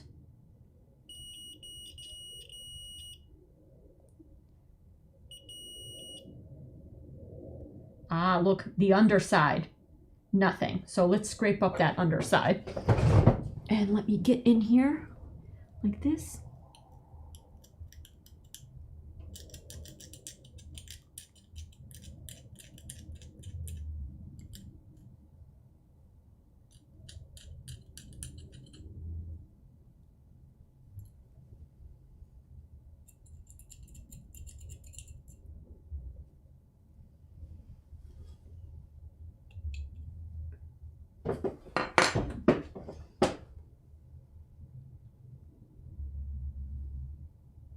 All right, we'll try again.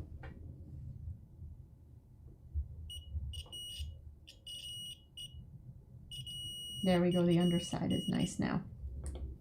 All right, let's get these two wound up together where we scraped.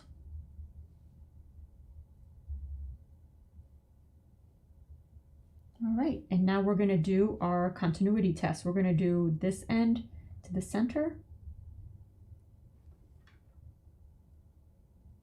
a big fat nothing. What about this end?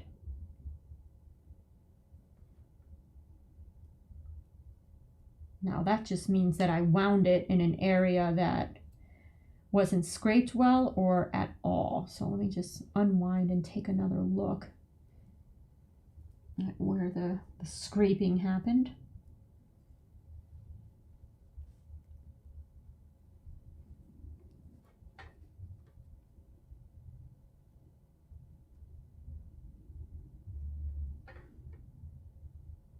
We're getting good continuity.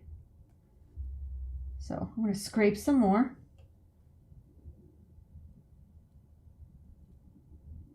Yeah, now we're getting, oh geez. Well, it would help if it were on.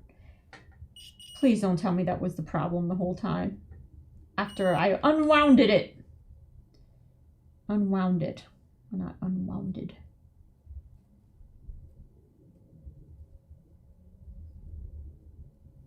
Like I'm constantly turning it off to conserve batteries, but sometimes it'll get the best of you. Yep, we would have sat there troubleshooting forever. All right. So we're good there. Now I'm going to bring him back in order to do our soldering closer to our soldering station. I'm going to put this guy here.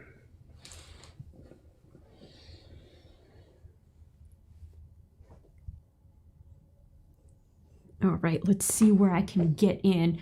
And I think I can get in right here.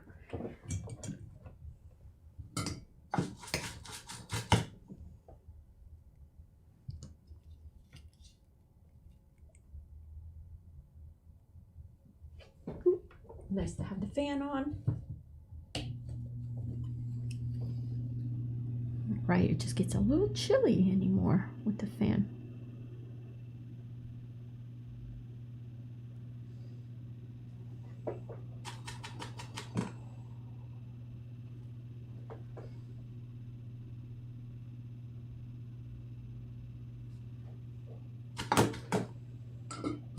All right, we'll let that do its thing.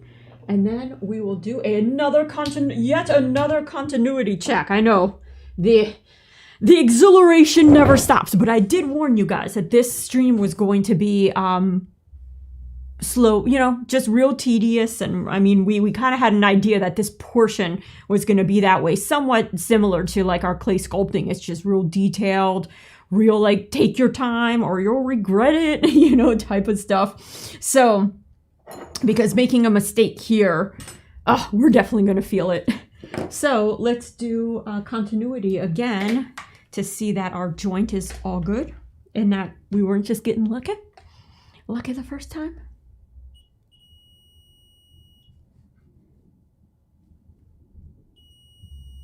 There we go. So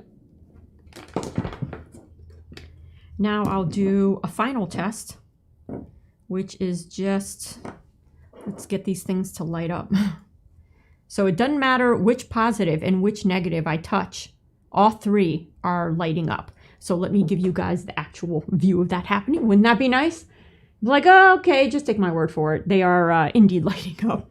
All right, so I'm going to start with one positive, and I'm just going to touch a random negative, you know, that we just did. So yes, all three are lighting up.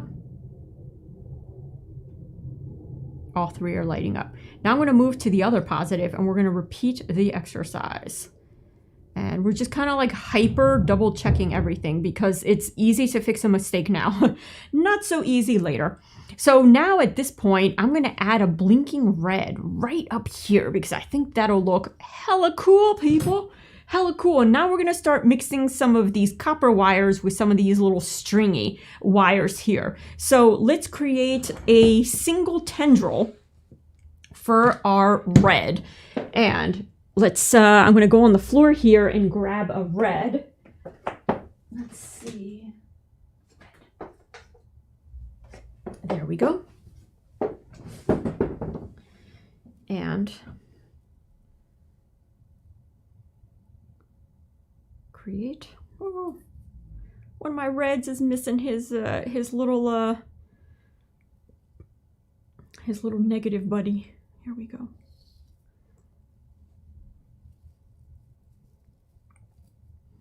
Okay, guys, I told you this is a mega stream. And of course, as always, I don't expect you guys to sit there like for 4 hours. Ain't nobody got time for that, you know? Put me on the TV, cook you some grub, do some projects. That's the way I love watching these things. Picking up tidbits here and there. Plus, I got people to work with. You know, it's kind of nice having people to chat with. People giving ideas. Like, you know, I would have tried to resistance everything. Be part of the resistance force, you know, but not in a good way, because I think we would have ended up with a whole bunch of globular resistors all over the place. So I'm kind of glad that we have that option. We'll put the one big old resistor for everybody. And again, we're not talking a ridiculous amount of LEDs here, and they all have kind of the same similar specs, you know, even these little guys right here. All right, so I'm gonna let that it's way down, and it's literally making that sound effect right now. Down.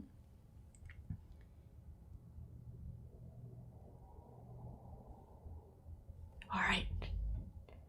The tendrils falling to the table. Like sometimes a blob will break off and it'll just slowly fall. So you just gotta like let it do its thing. And I always like to keep a toothpick around because it's a way to kind of shape the blob, or sometimes when you want to, oh, let's seal up our connections, you know, while that does its thing.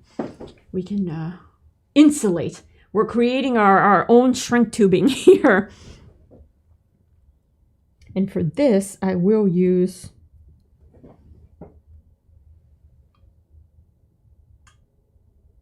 now you only want to use it briefly because it'll stick to the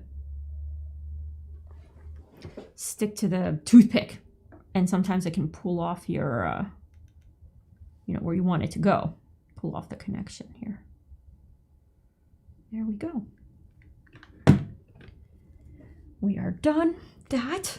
And then I'm going to pick one of the tendril, or pick one of the wires, whichever one is shorter, and I'm going to cut that off. So we are progressively moving forward with just one wire. And again, normally, if you were doing hundreds and hundreds of LEDs, you probably would want to pass through a wire that's thicker than this. So use a thicker wire and use that to tap into as you go down. But because again, we're not talking huge amounts of LEDs here, running them all through something that's this size is fine. And also by the time we get to the mage, we are going to upgrade the wiring to maybe something that's like I believe this is a 22 gauge here. Let me see if I can get this out for you guys to see. So this is a 22 gauge here. So the fact that we're only going to have 2 of these wires coming out is no big deal, you know. So now you have all of the current and, you know, the 3 volts going through here, slightly thicker wire, necessary, not necessarily necessary, but it's a, you know, it's an added level of safety. And we're going to hide this in his cape, which is going to be super cool. That one's going to be fun to figure out. But I would like to continue this project tomorrow, see how much further we can get through today, and see if we can kind of like put a seal of approval and doneness to it. All right, so we have our glue there, and now I'm going to pick one to cut off. And I'm going to cut this guy off right here. And which one shall I cut from you? They're about the same length, but this one is slightly longer. So I'm going to keep him. I shall be cutting you. You did not make the cut. There. Yeah, and the wires are indeed barely visible. So I wanted to put that red blinking LED kind of up here. And I think that'll just kind of even everybody out. That'll look pretty good. All right. Oh, that's kind of wimpy. Let me do a better tendril. That's the wimpiest tendril I've ever seen. There we go. Now we're talking. All right, let that go there for a while.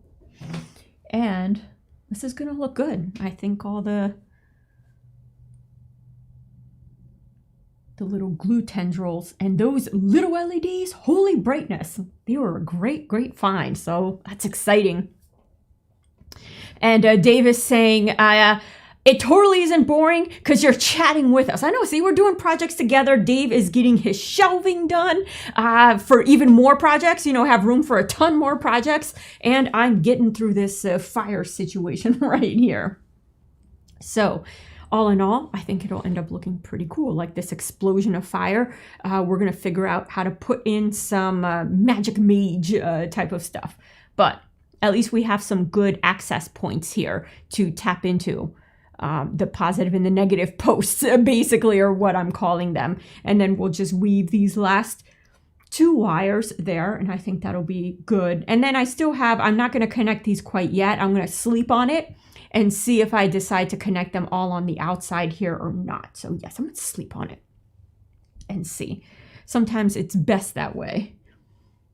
You wake up full of ideas, which happens, and then you guys see me post it on Discord, like, guys, oh my gosh, what if we do it this way? EO wire, all this stuff, you know. And then you guys are like, oh, awesome. Or sometimes you guys, well, most of the time, you guys come up with awesome ideas where I'm like, I'm gonna steal that. That's a great idea. All right, I'm breaking off this tendril. Let's see what we got here. That's kind of long. Let's, there we go.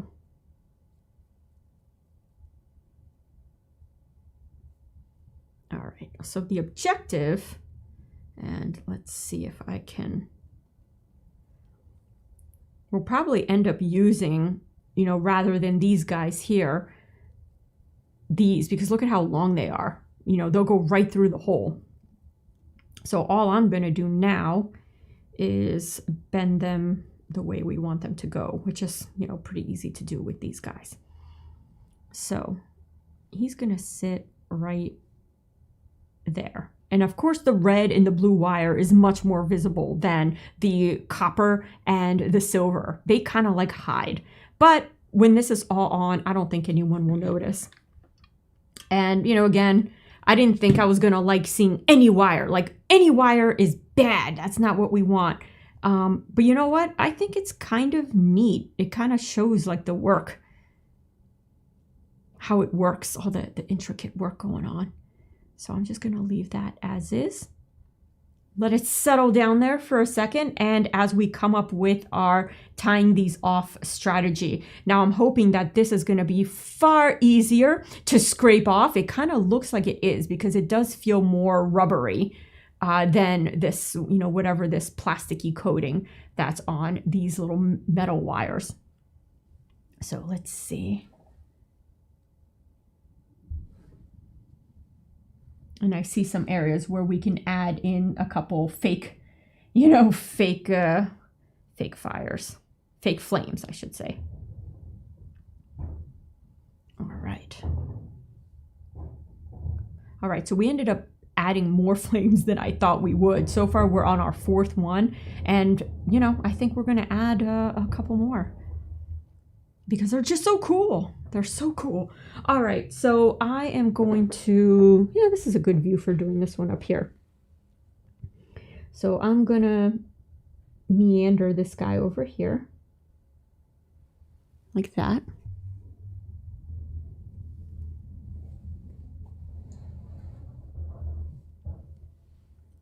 Making sure it's not on manual focus.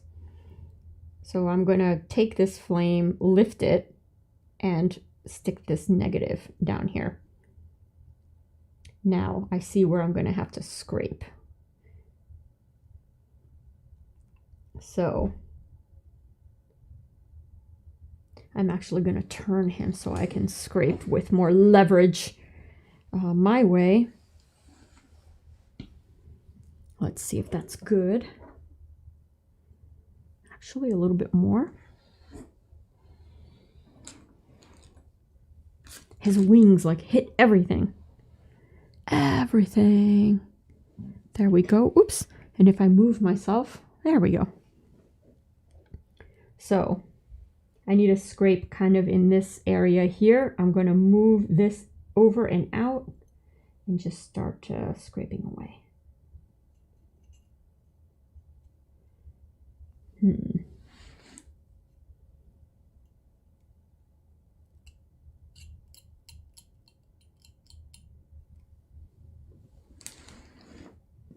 You might have to go around and around like a merry-go-round here for a second until I kind of figure out what the best position is. Because I don't quite know that yet. All right, so I'm going to kind of estimate. We're going to do it like right around here where my thumb is.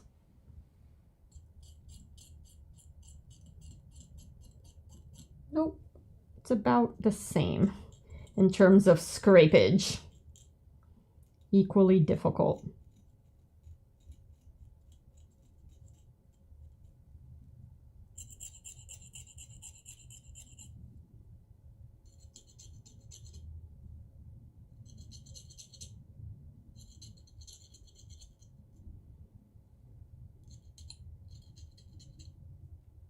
And then we'll bust out our multimeter to see what the heck this is looking like.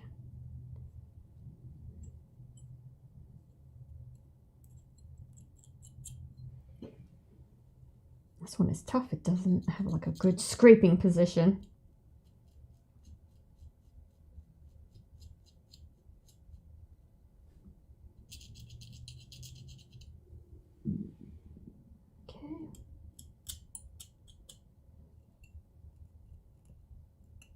Ah, there we go.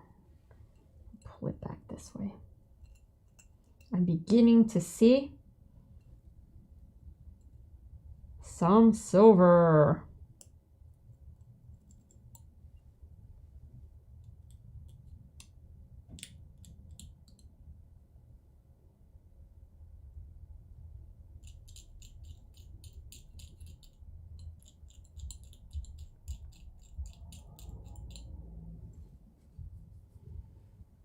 Yeah, this one's not easy. I was all talking a big game, like, oh, this one's going to be so much easier.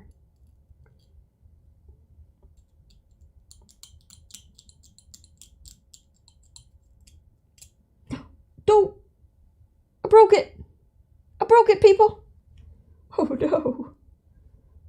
Might not be a bad thing, though. So I'll just loop the other one, which is easier to scrape over on this end. This one I may take a sandpaper to the whole thing and then just cut it, you know, for future ones.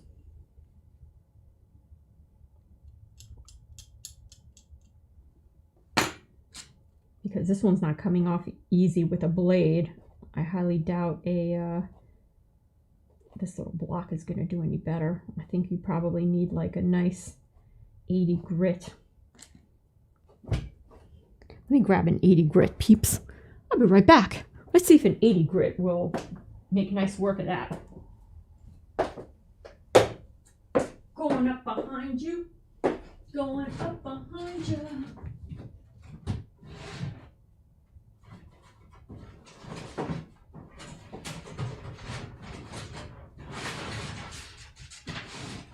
$80 might be a bit much. Maybe a 150. A 150.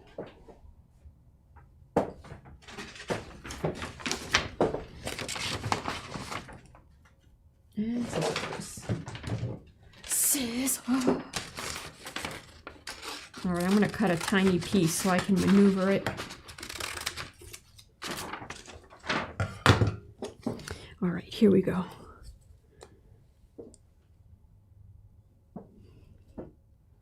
Maneuvering it.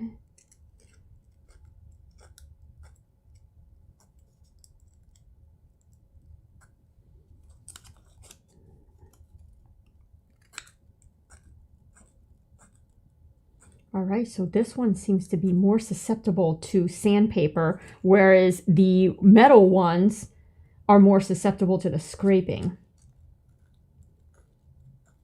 So two different techniques.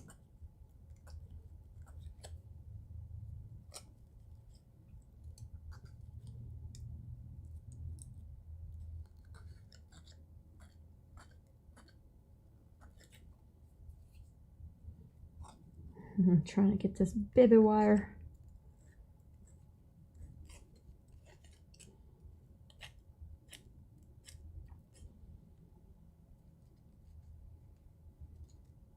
Get the back side of it now. That's always the toughest. Well, I guess I won't need a continuity test on this one.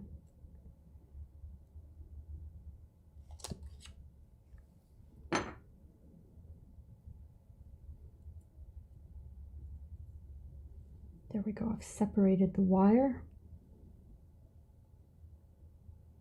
from the insulation, and I'm trying to pull the insulation off. I can probably cut it, cut the insulation. There we go. So I have a little bit of wire there. Let's see how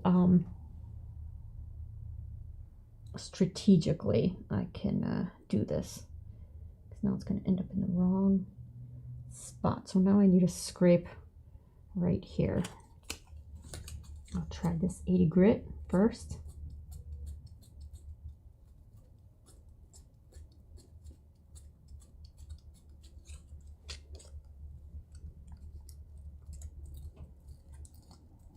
Not as effective as the scrapey scrape, but still doing kind of a gentle job. I can't risk getting this one now broken, because now we're going to have to put like a connector wire, which is going to bulk things up a little bit.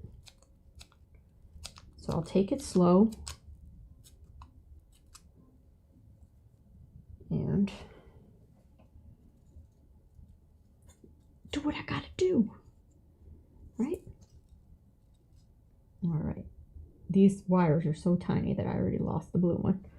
All right, so let's do a continuity test on what I have scraped off just now.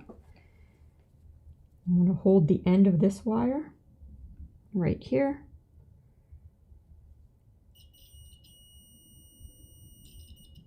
Nice.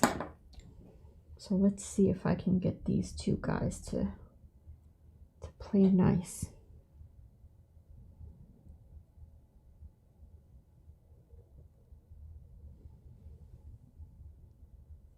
And I might have to use a holder, like pliers or something, just to hold this little baby guy right here. Super baby guy. Nope. Oop.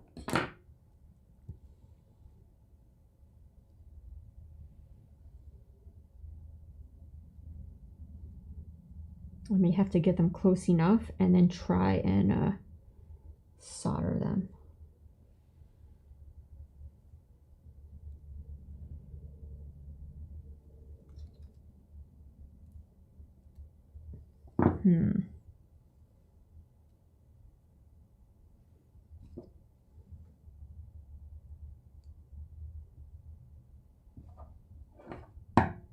I have the wire, and I'm going to try and pull the insulation off it. Here's a section of insulation that's like, hi, I'm just about ready to come off. Like, really? Why don't you come off? Let me get a little more sandpaper on you.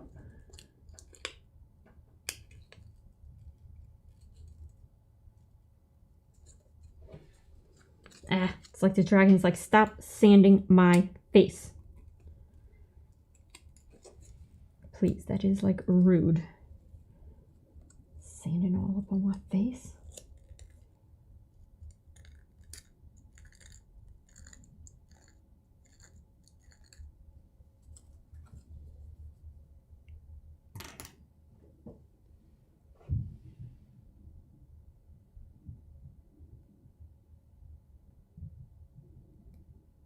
You know, when you have a piece of insulation just flapped up and you're like, oh, let me get at that and pull it in one clean swoop. Oh, that's what I'm trying to do, which is like impossible for you guys to see. But that little blue, I have only very little metal to try and solder onto it. So I'm trying to pull off more insulation from it. Oh, this is so tiny. It broke off in the most not great way. I may just like try this again with another, let me prep another red one, because this is just gonna take us quite a while.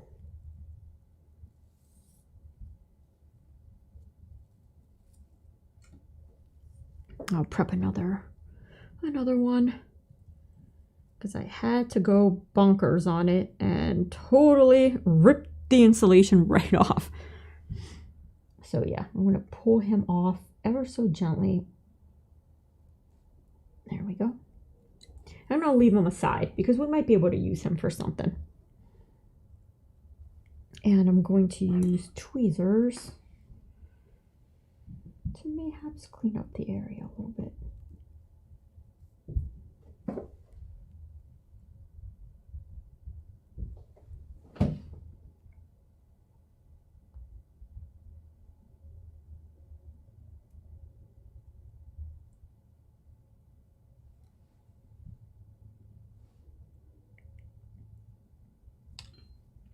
All right, and let's start making some tendrils.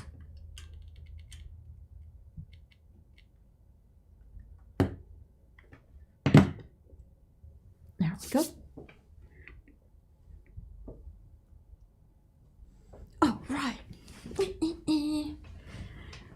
I think this is going to look great. We're going to have solid amber or yellow LEDs, and then we're going to have blinking red ones. Then we're also going to have some flickering ones on the really big ones. So I think that kind of mixture is going to make it look pretty realistic. And then we got to attack the whole mage situation, which I already started to kind of like figure out, you know, with bending rods. So I think between some glue effects and some bent we have something. We'll have something. All right. So, let me do one more. On these really tiny ones, the tendrils end up being just too small. So sometimes it's good to add just another blob on top of it and just build it up a tiny bit more. There we go. And then once that dries, that should be good. And we can try again. Alrighty. Now, Dave is saying now you don't have to choose which wire to cut. Yeah, for the accidental cuttage. And the wire was an okay length. I think I could have pulled it off, but then the more that I tried to sit there and wrap one around the other, these little hair-like ones are really, really thin. So it kept breaking off more and more and more until I ended up with like and yeah, no, that would have made the decision pretty easy. But I have him set aside because I think if I get him into the helping hands, I should be able to scrape more of that off. And I think to make our lives a little bit easier, I am going to kind of pre-scrape a little bit. I'm going to try and judge where it needs to be and kind of pre-scrape. Because the metal ones with these metal wires are a little bit slightly thicker and they can take a little bit more abuse. But these are delicate little flowers. You can't be, you know, so abusive with them like I was. They were like, "Oh, Rachel, you're so mean. We're delicate." And I'm like, "Delicate this." And then I'm like, "Oh, I just screwed myself." All right. So I'm going to try and judge where I need this to be. So if this is kind of like this, let me get these wires kind of, I think the negative has to go on this side and the positive has to go on this side. All right, so if we're looking at something like this,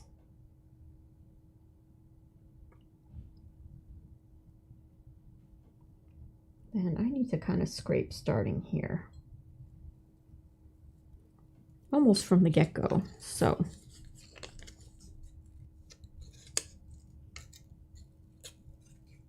And I'm not going to pull the wire from the LED because these little wires also pull off a little bit easier than the leads from your regular LEDs. So I'm going to hold the wire here, you know, the wire itself to kind of support it.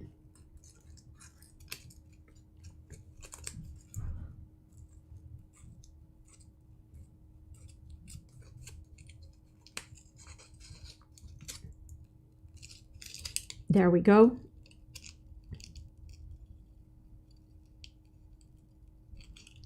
see when the insulation rips off? That's all I was asking. Is it so hard to ask for the insulation to just rip off like that and make life tons easier? Is it so hard? Apparently. All right, so I'm going to do the same with the red, and we need to start kind of doing it in the same area. So same thing, I'm kind of holding the red, and I'm going to back you guys on up just a little bit. I'm going to hold the wire, not the LED, but the actual wire, just to kind of support it. I'm going to try and get the back and the front at the same time. There we go, people. Is that so hard to ask the first time? Apparently. It's like, you asked too much of us, Rachel. And yeah, I'm not going to do another pass because these wires are indeed super delicate, super delicate. So I'm going to go ahead and glue this in place.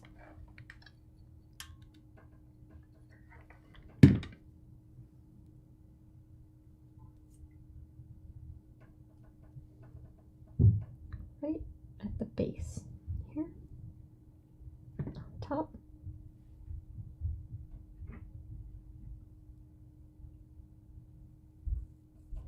Let that glue kind of settle on down.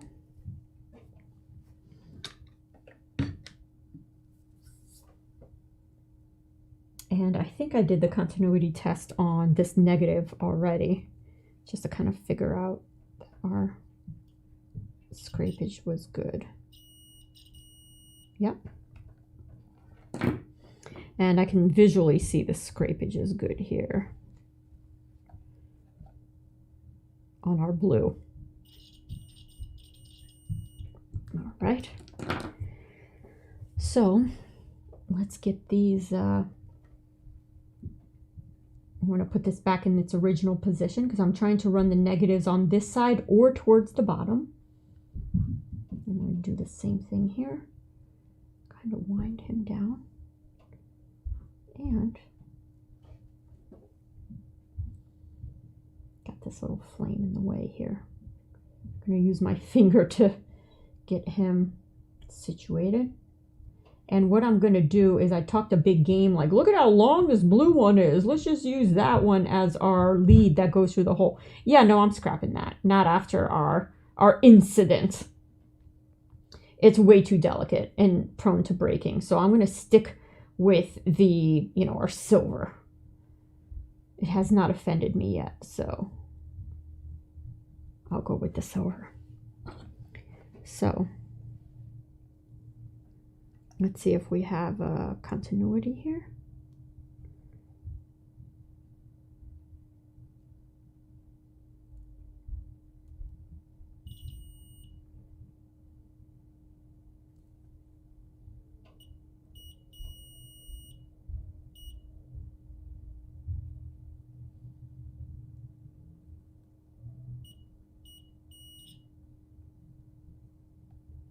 Come here.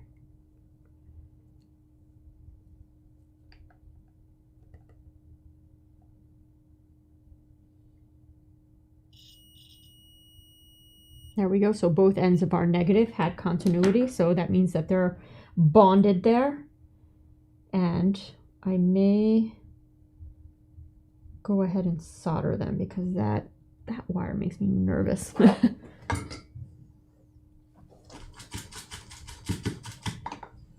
And let me back you guys up just a tad more. Turn on the fan.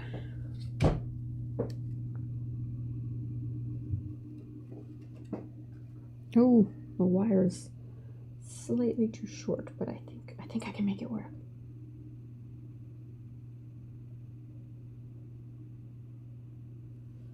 All right.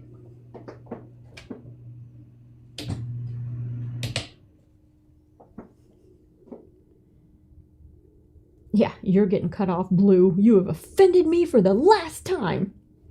All right, let's work on the red, which is kind of the same thing.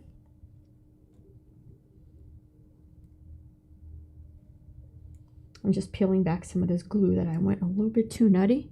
And I'm going to sand off a little bit of this. What happened to my sandpaper? Right here. And this is going to connect to that. All right.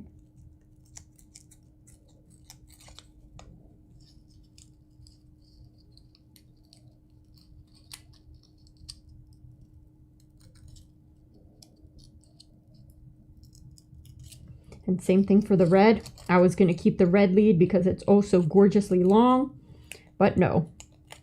It too has offended me. Oh. Take heed what happens when you offend me. You get cut off. And Dave Beck is saying, did you go diva on that LED covering? It gave up so easy. I kind of did, yes. Yep, sometimes the diva comes out. Not at the right time sometimes, you know. It offends the project, and the project's like, yeah, I don't want to play with you anymore. And it just, like, jumps ship.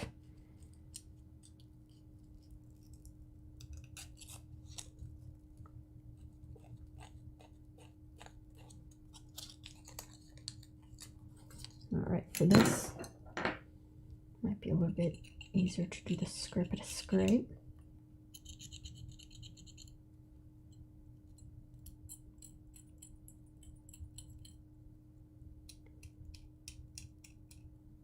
And it's real easy to see. It turns like nice and silver, especially when you're working with this copper one. So once we get a lot of this copper off, then we can go back to our sandpaper.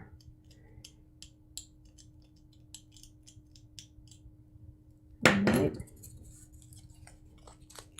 Because yes, if you keep going with the knife, you know, past the point of like, okay, you got the insulation off, like knock it off now, then yeah, it'll break as well. It too will offend me.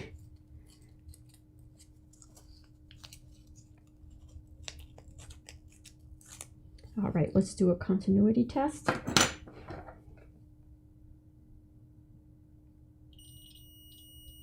Yeah, see, I'm rubbing it back and forth. We're getting, you know, mostly maybe a little bit on the bottom here.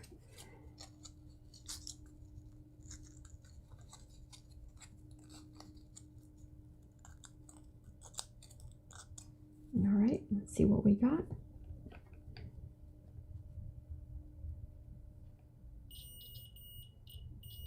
Much better. All right, so let's wrap these two together.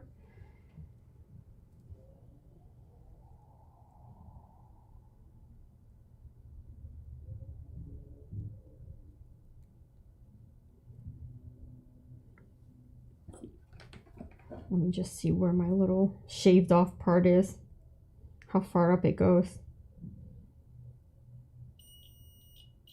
All right, cool. So I can do it right there.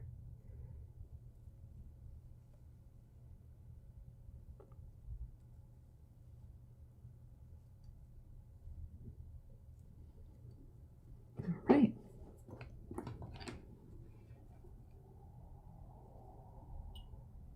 Yep. There we go. The two positives are talking to each other. So I am going to go ahead and get this soldered up. And then I'm going to cut the heck off that red thing. Can sleep with the fishes. All right. Let's see. I'm gonna get in here.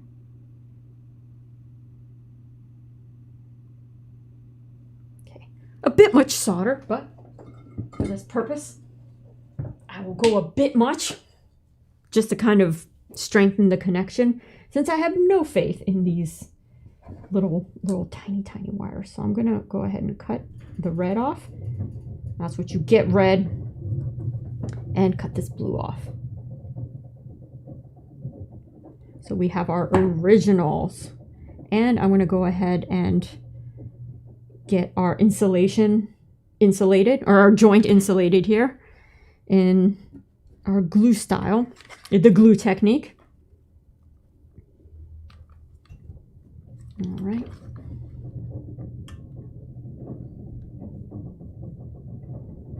And wrap that around and do the same thing here. I'm being liberal. There we go.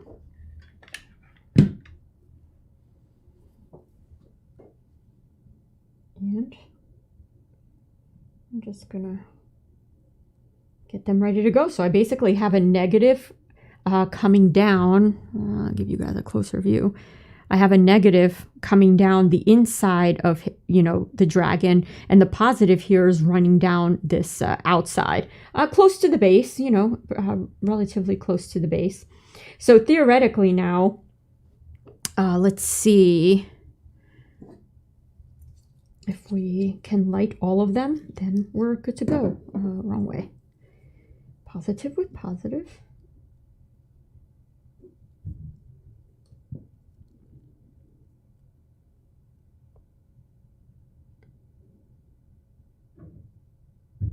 All right, that red one scared me for a while because it's a blinker. So I expected it to kind of like go with the other ones. And when they didn't come on immediately, I was like, no, curse you, tiny wires. But yeah, there it is. It's blinking. A little tough for you guys to see, but it looks pretty good. I think it,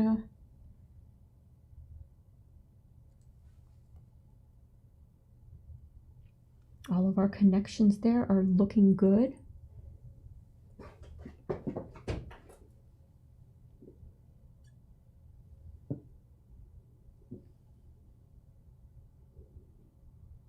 Oh, did I forget to put I might have forgotten to put an extra amber on the other side. Oh, we'll remedy that.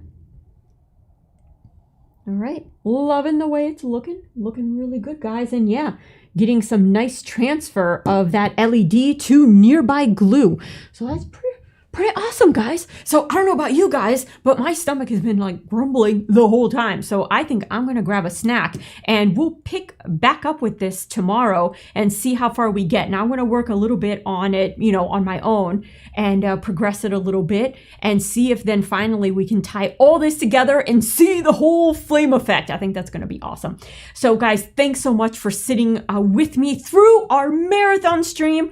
But we got a ton done. I know it's all like little things, you know, it's not like we built a whole car or anything like that, but it's these little detail things that is gonna make a huge difference, you know, in the big wow effect at the end. So guys, have a good night and I'll check back with you guys later. So check Discord, you know, just, it's gonna be at 2 o'clock again, but grab the link off of there and hopefully we don't have any stream gremlins, you know, like streaming in one place, but saying it's gonna stream somewhere, but then like, I'm gonna stream somewhere else.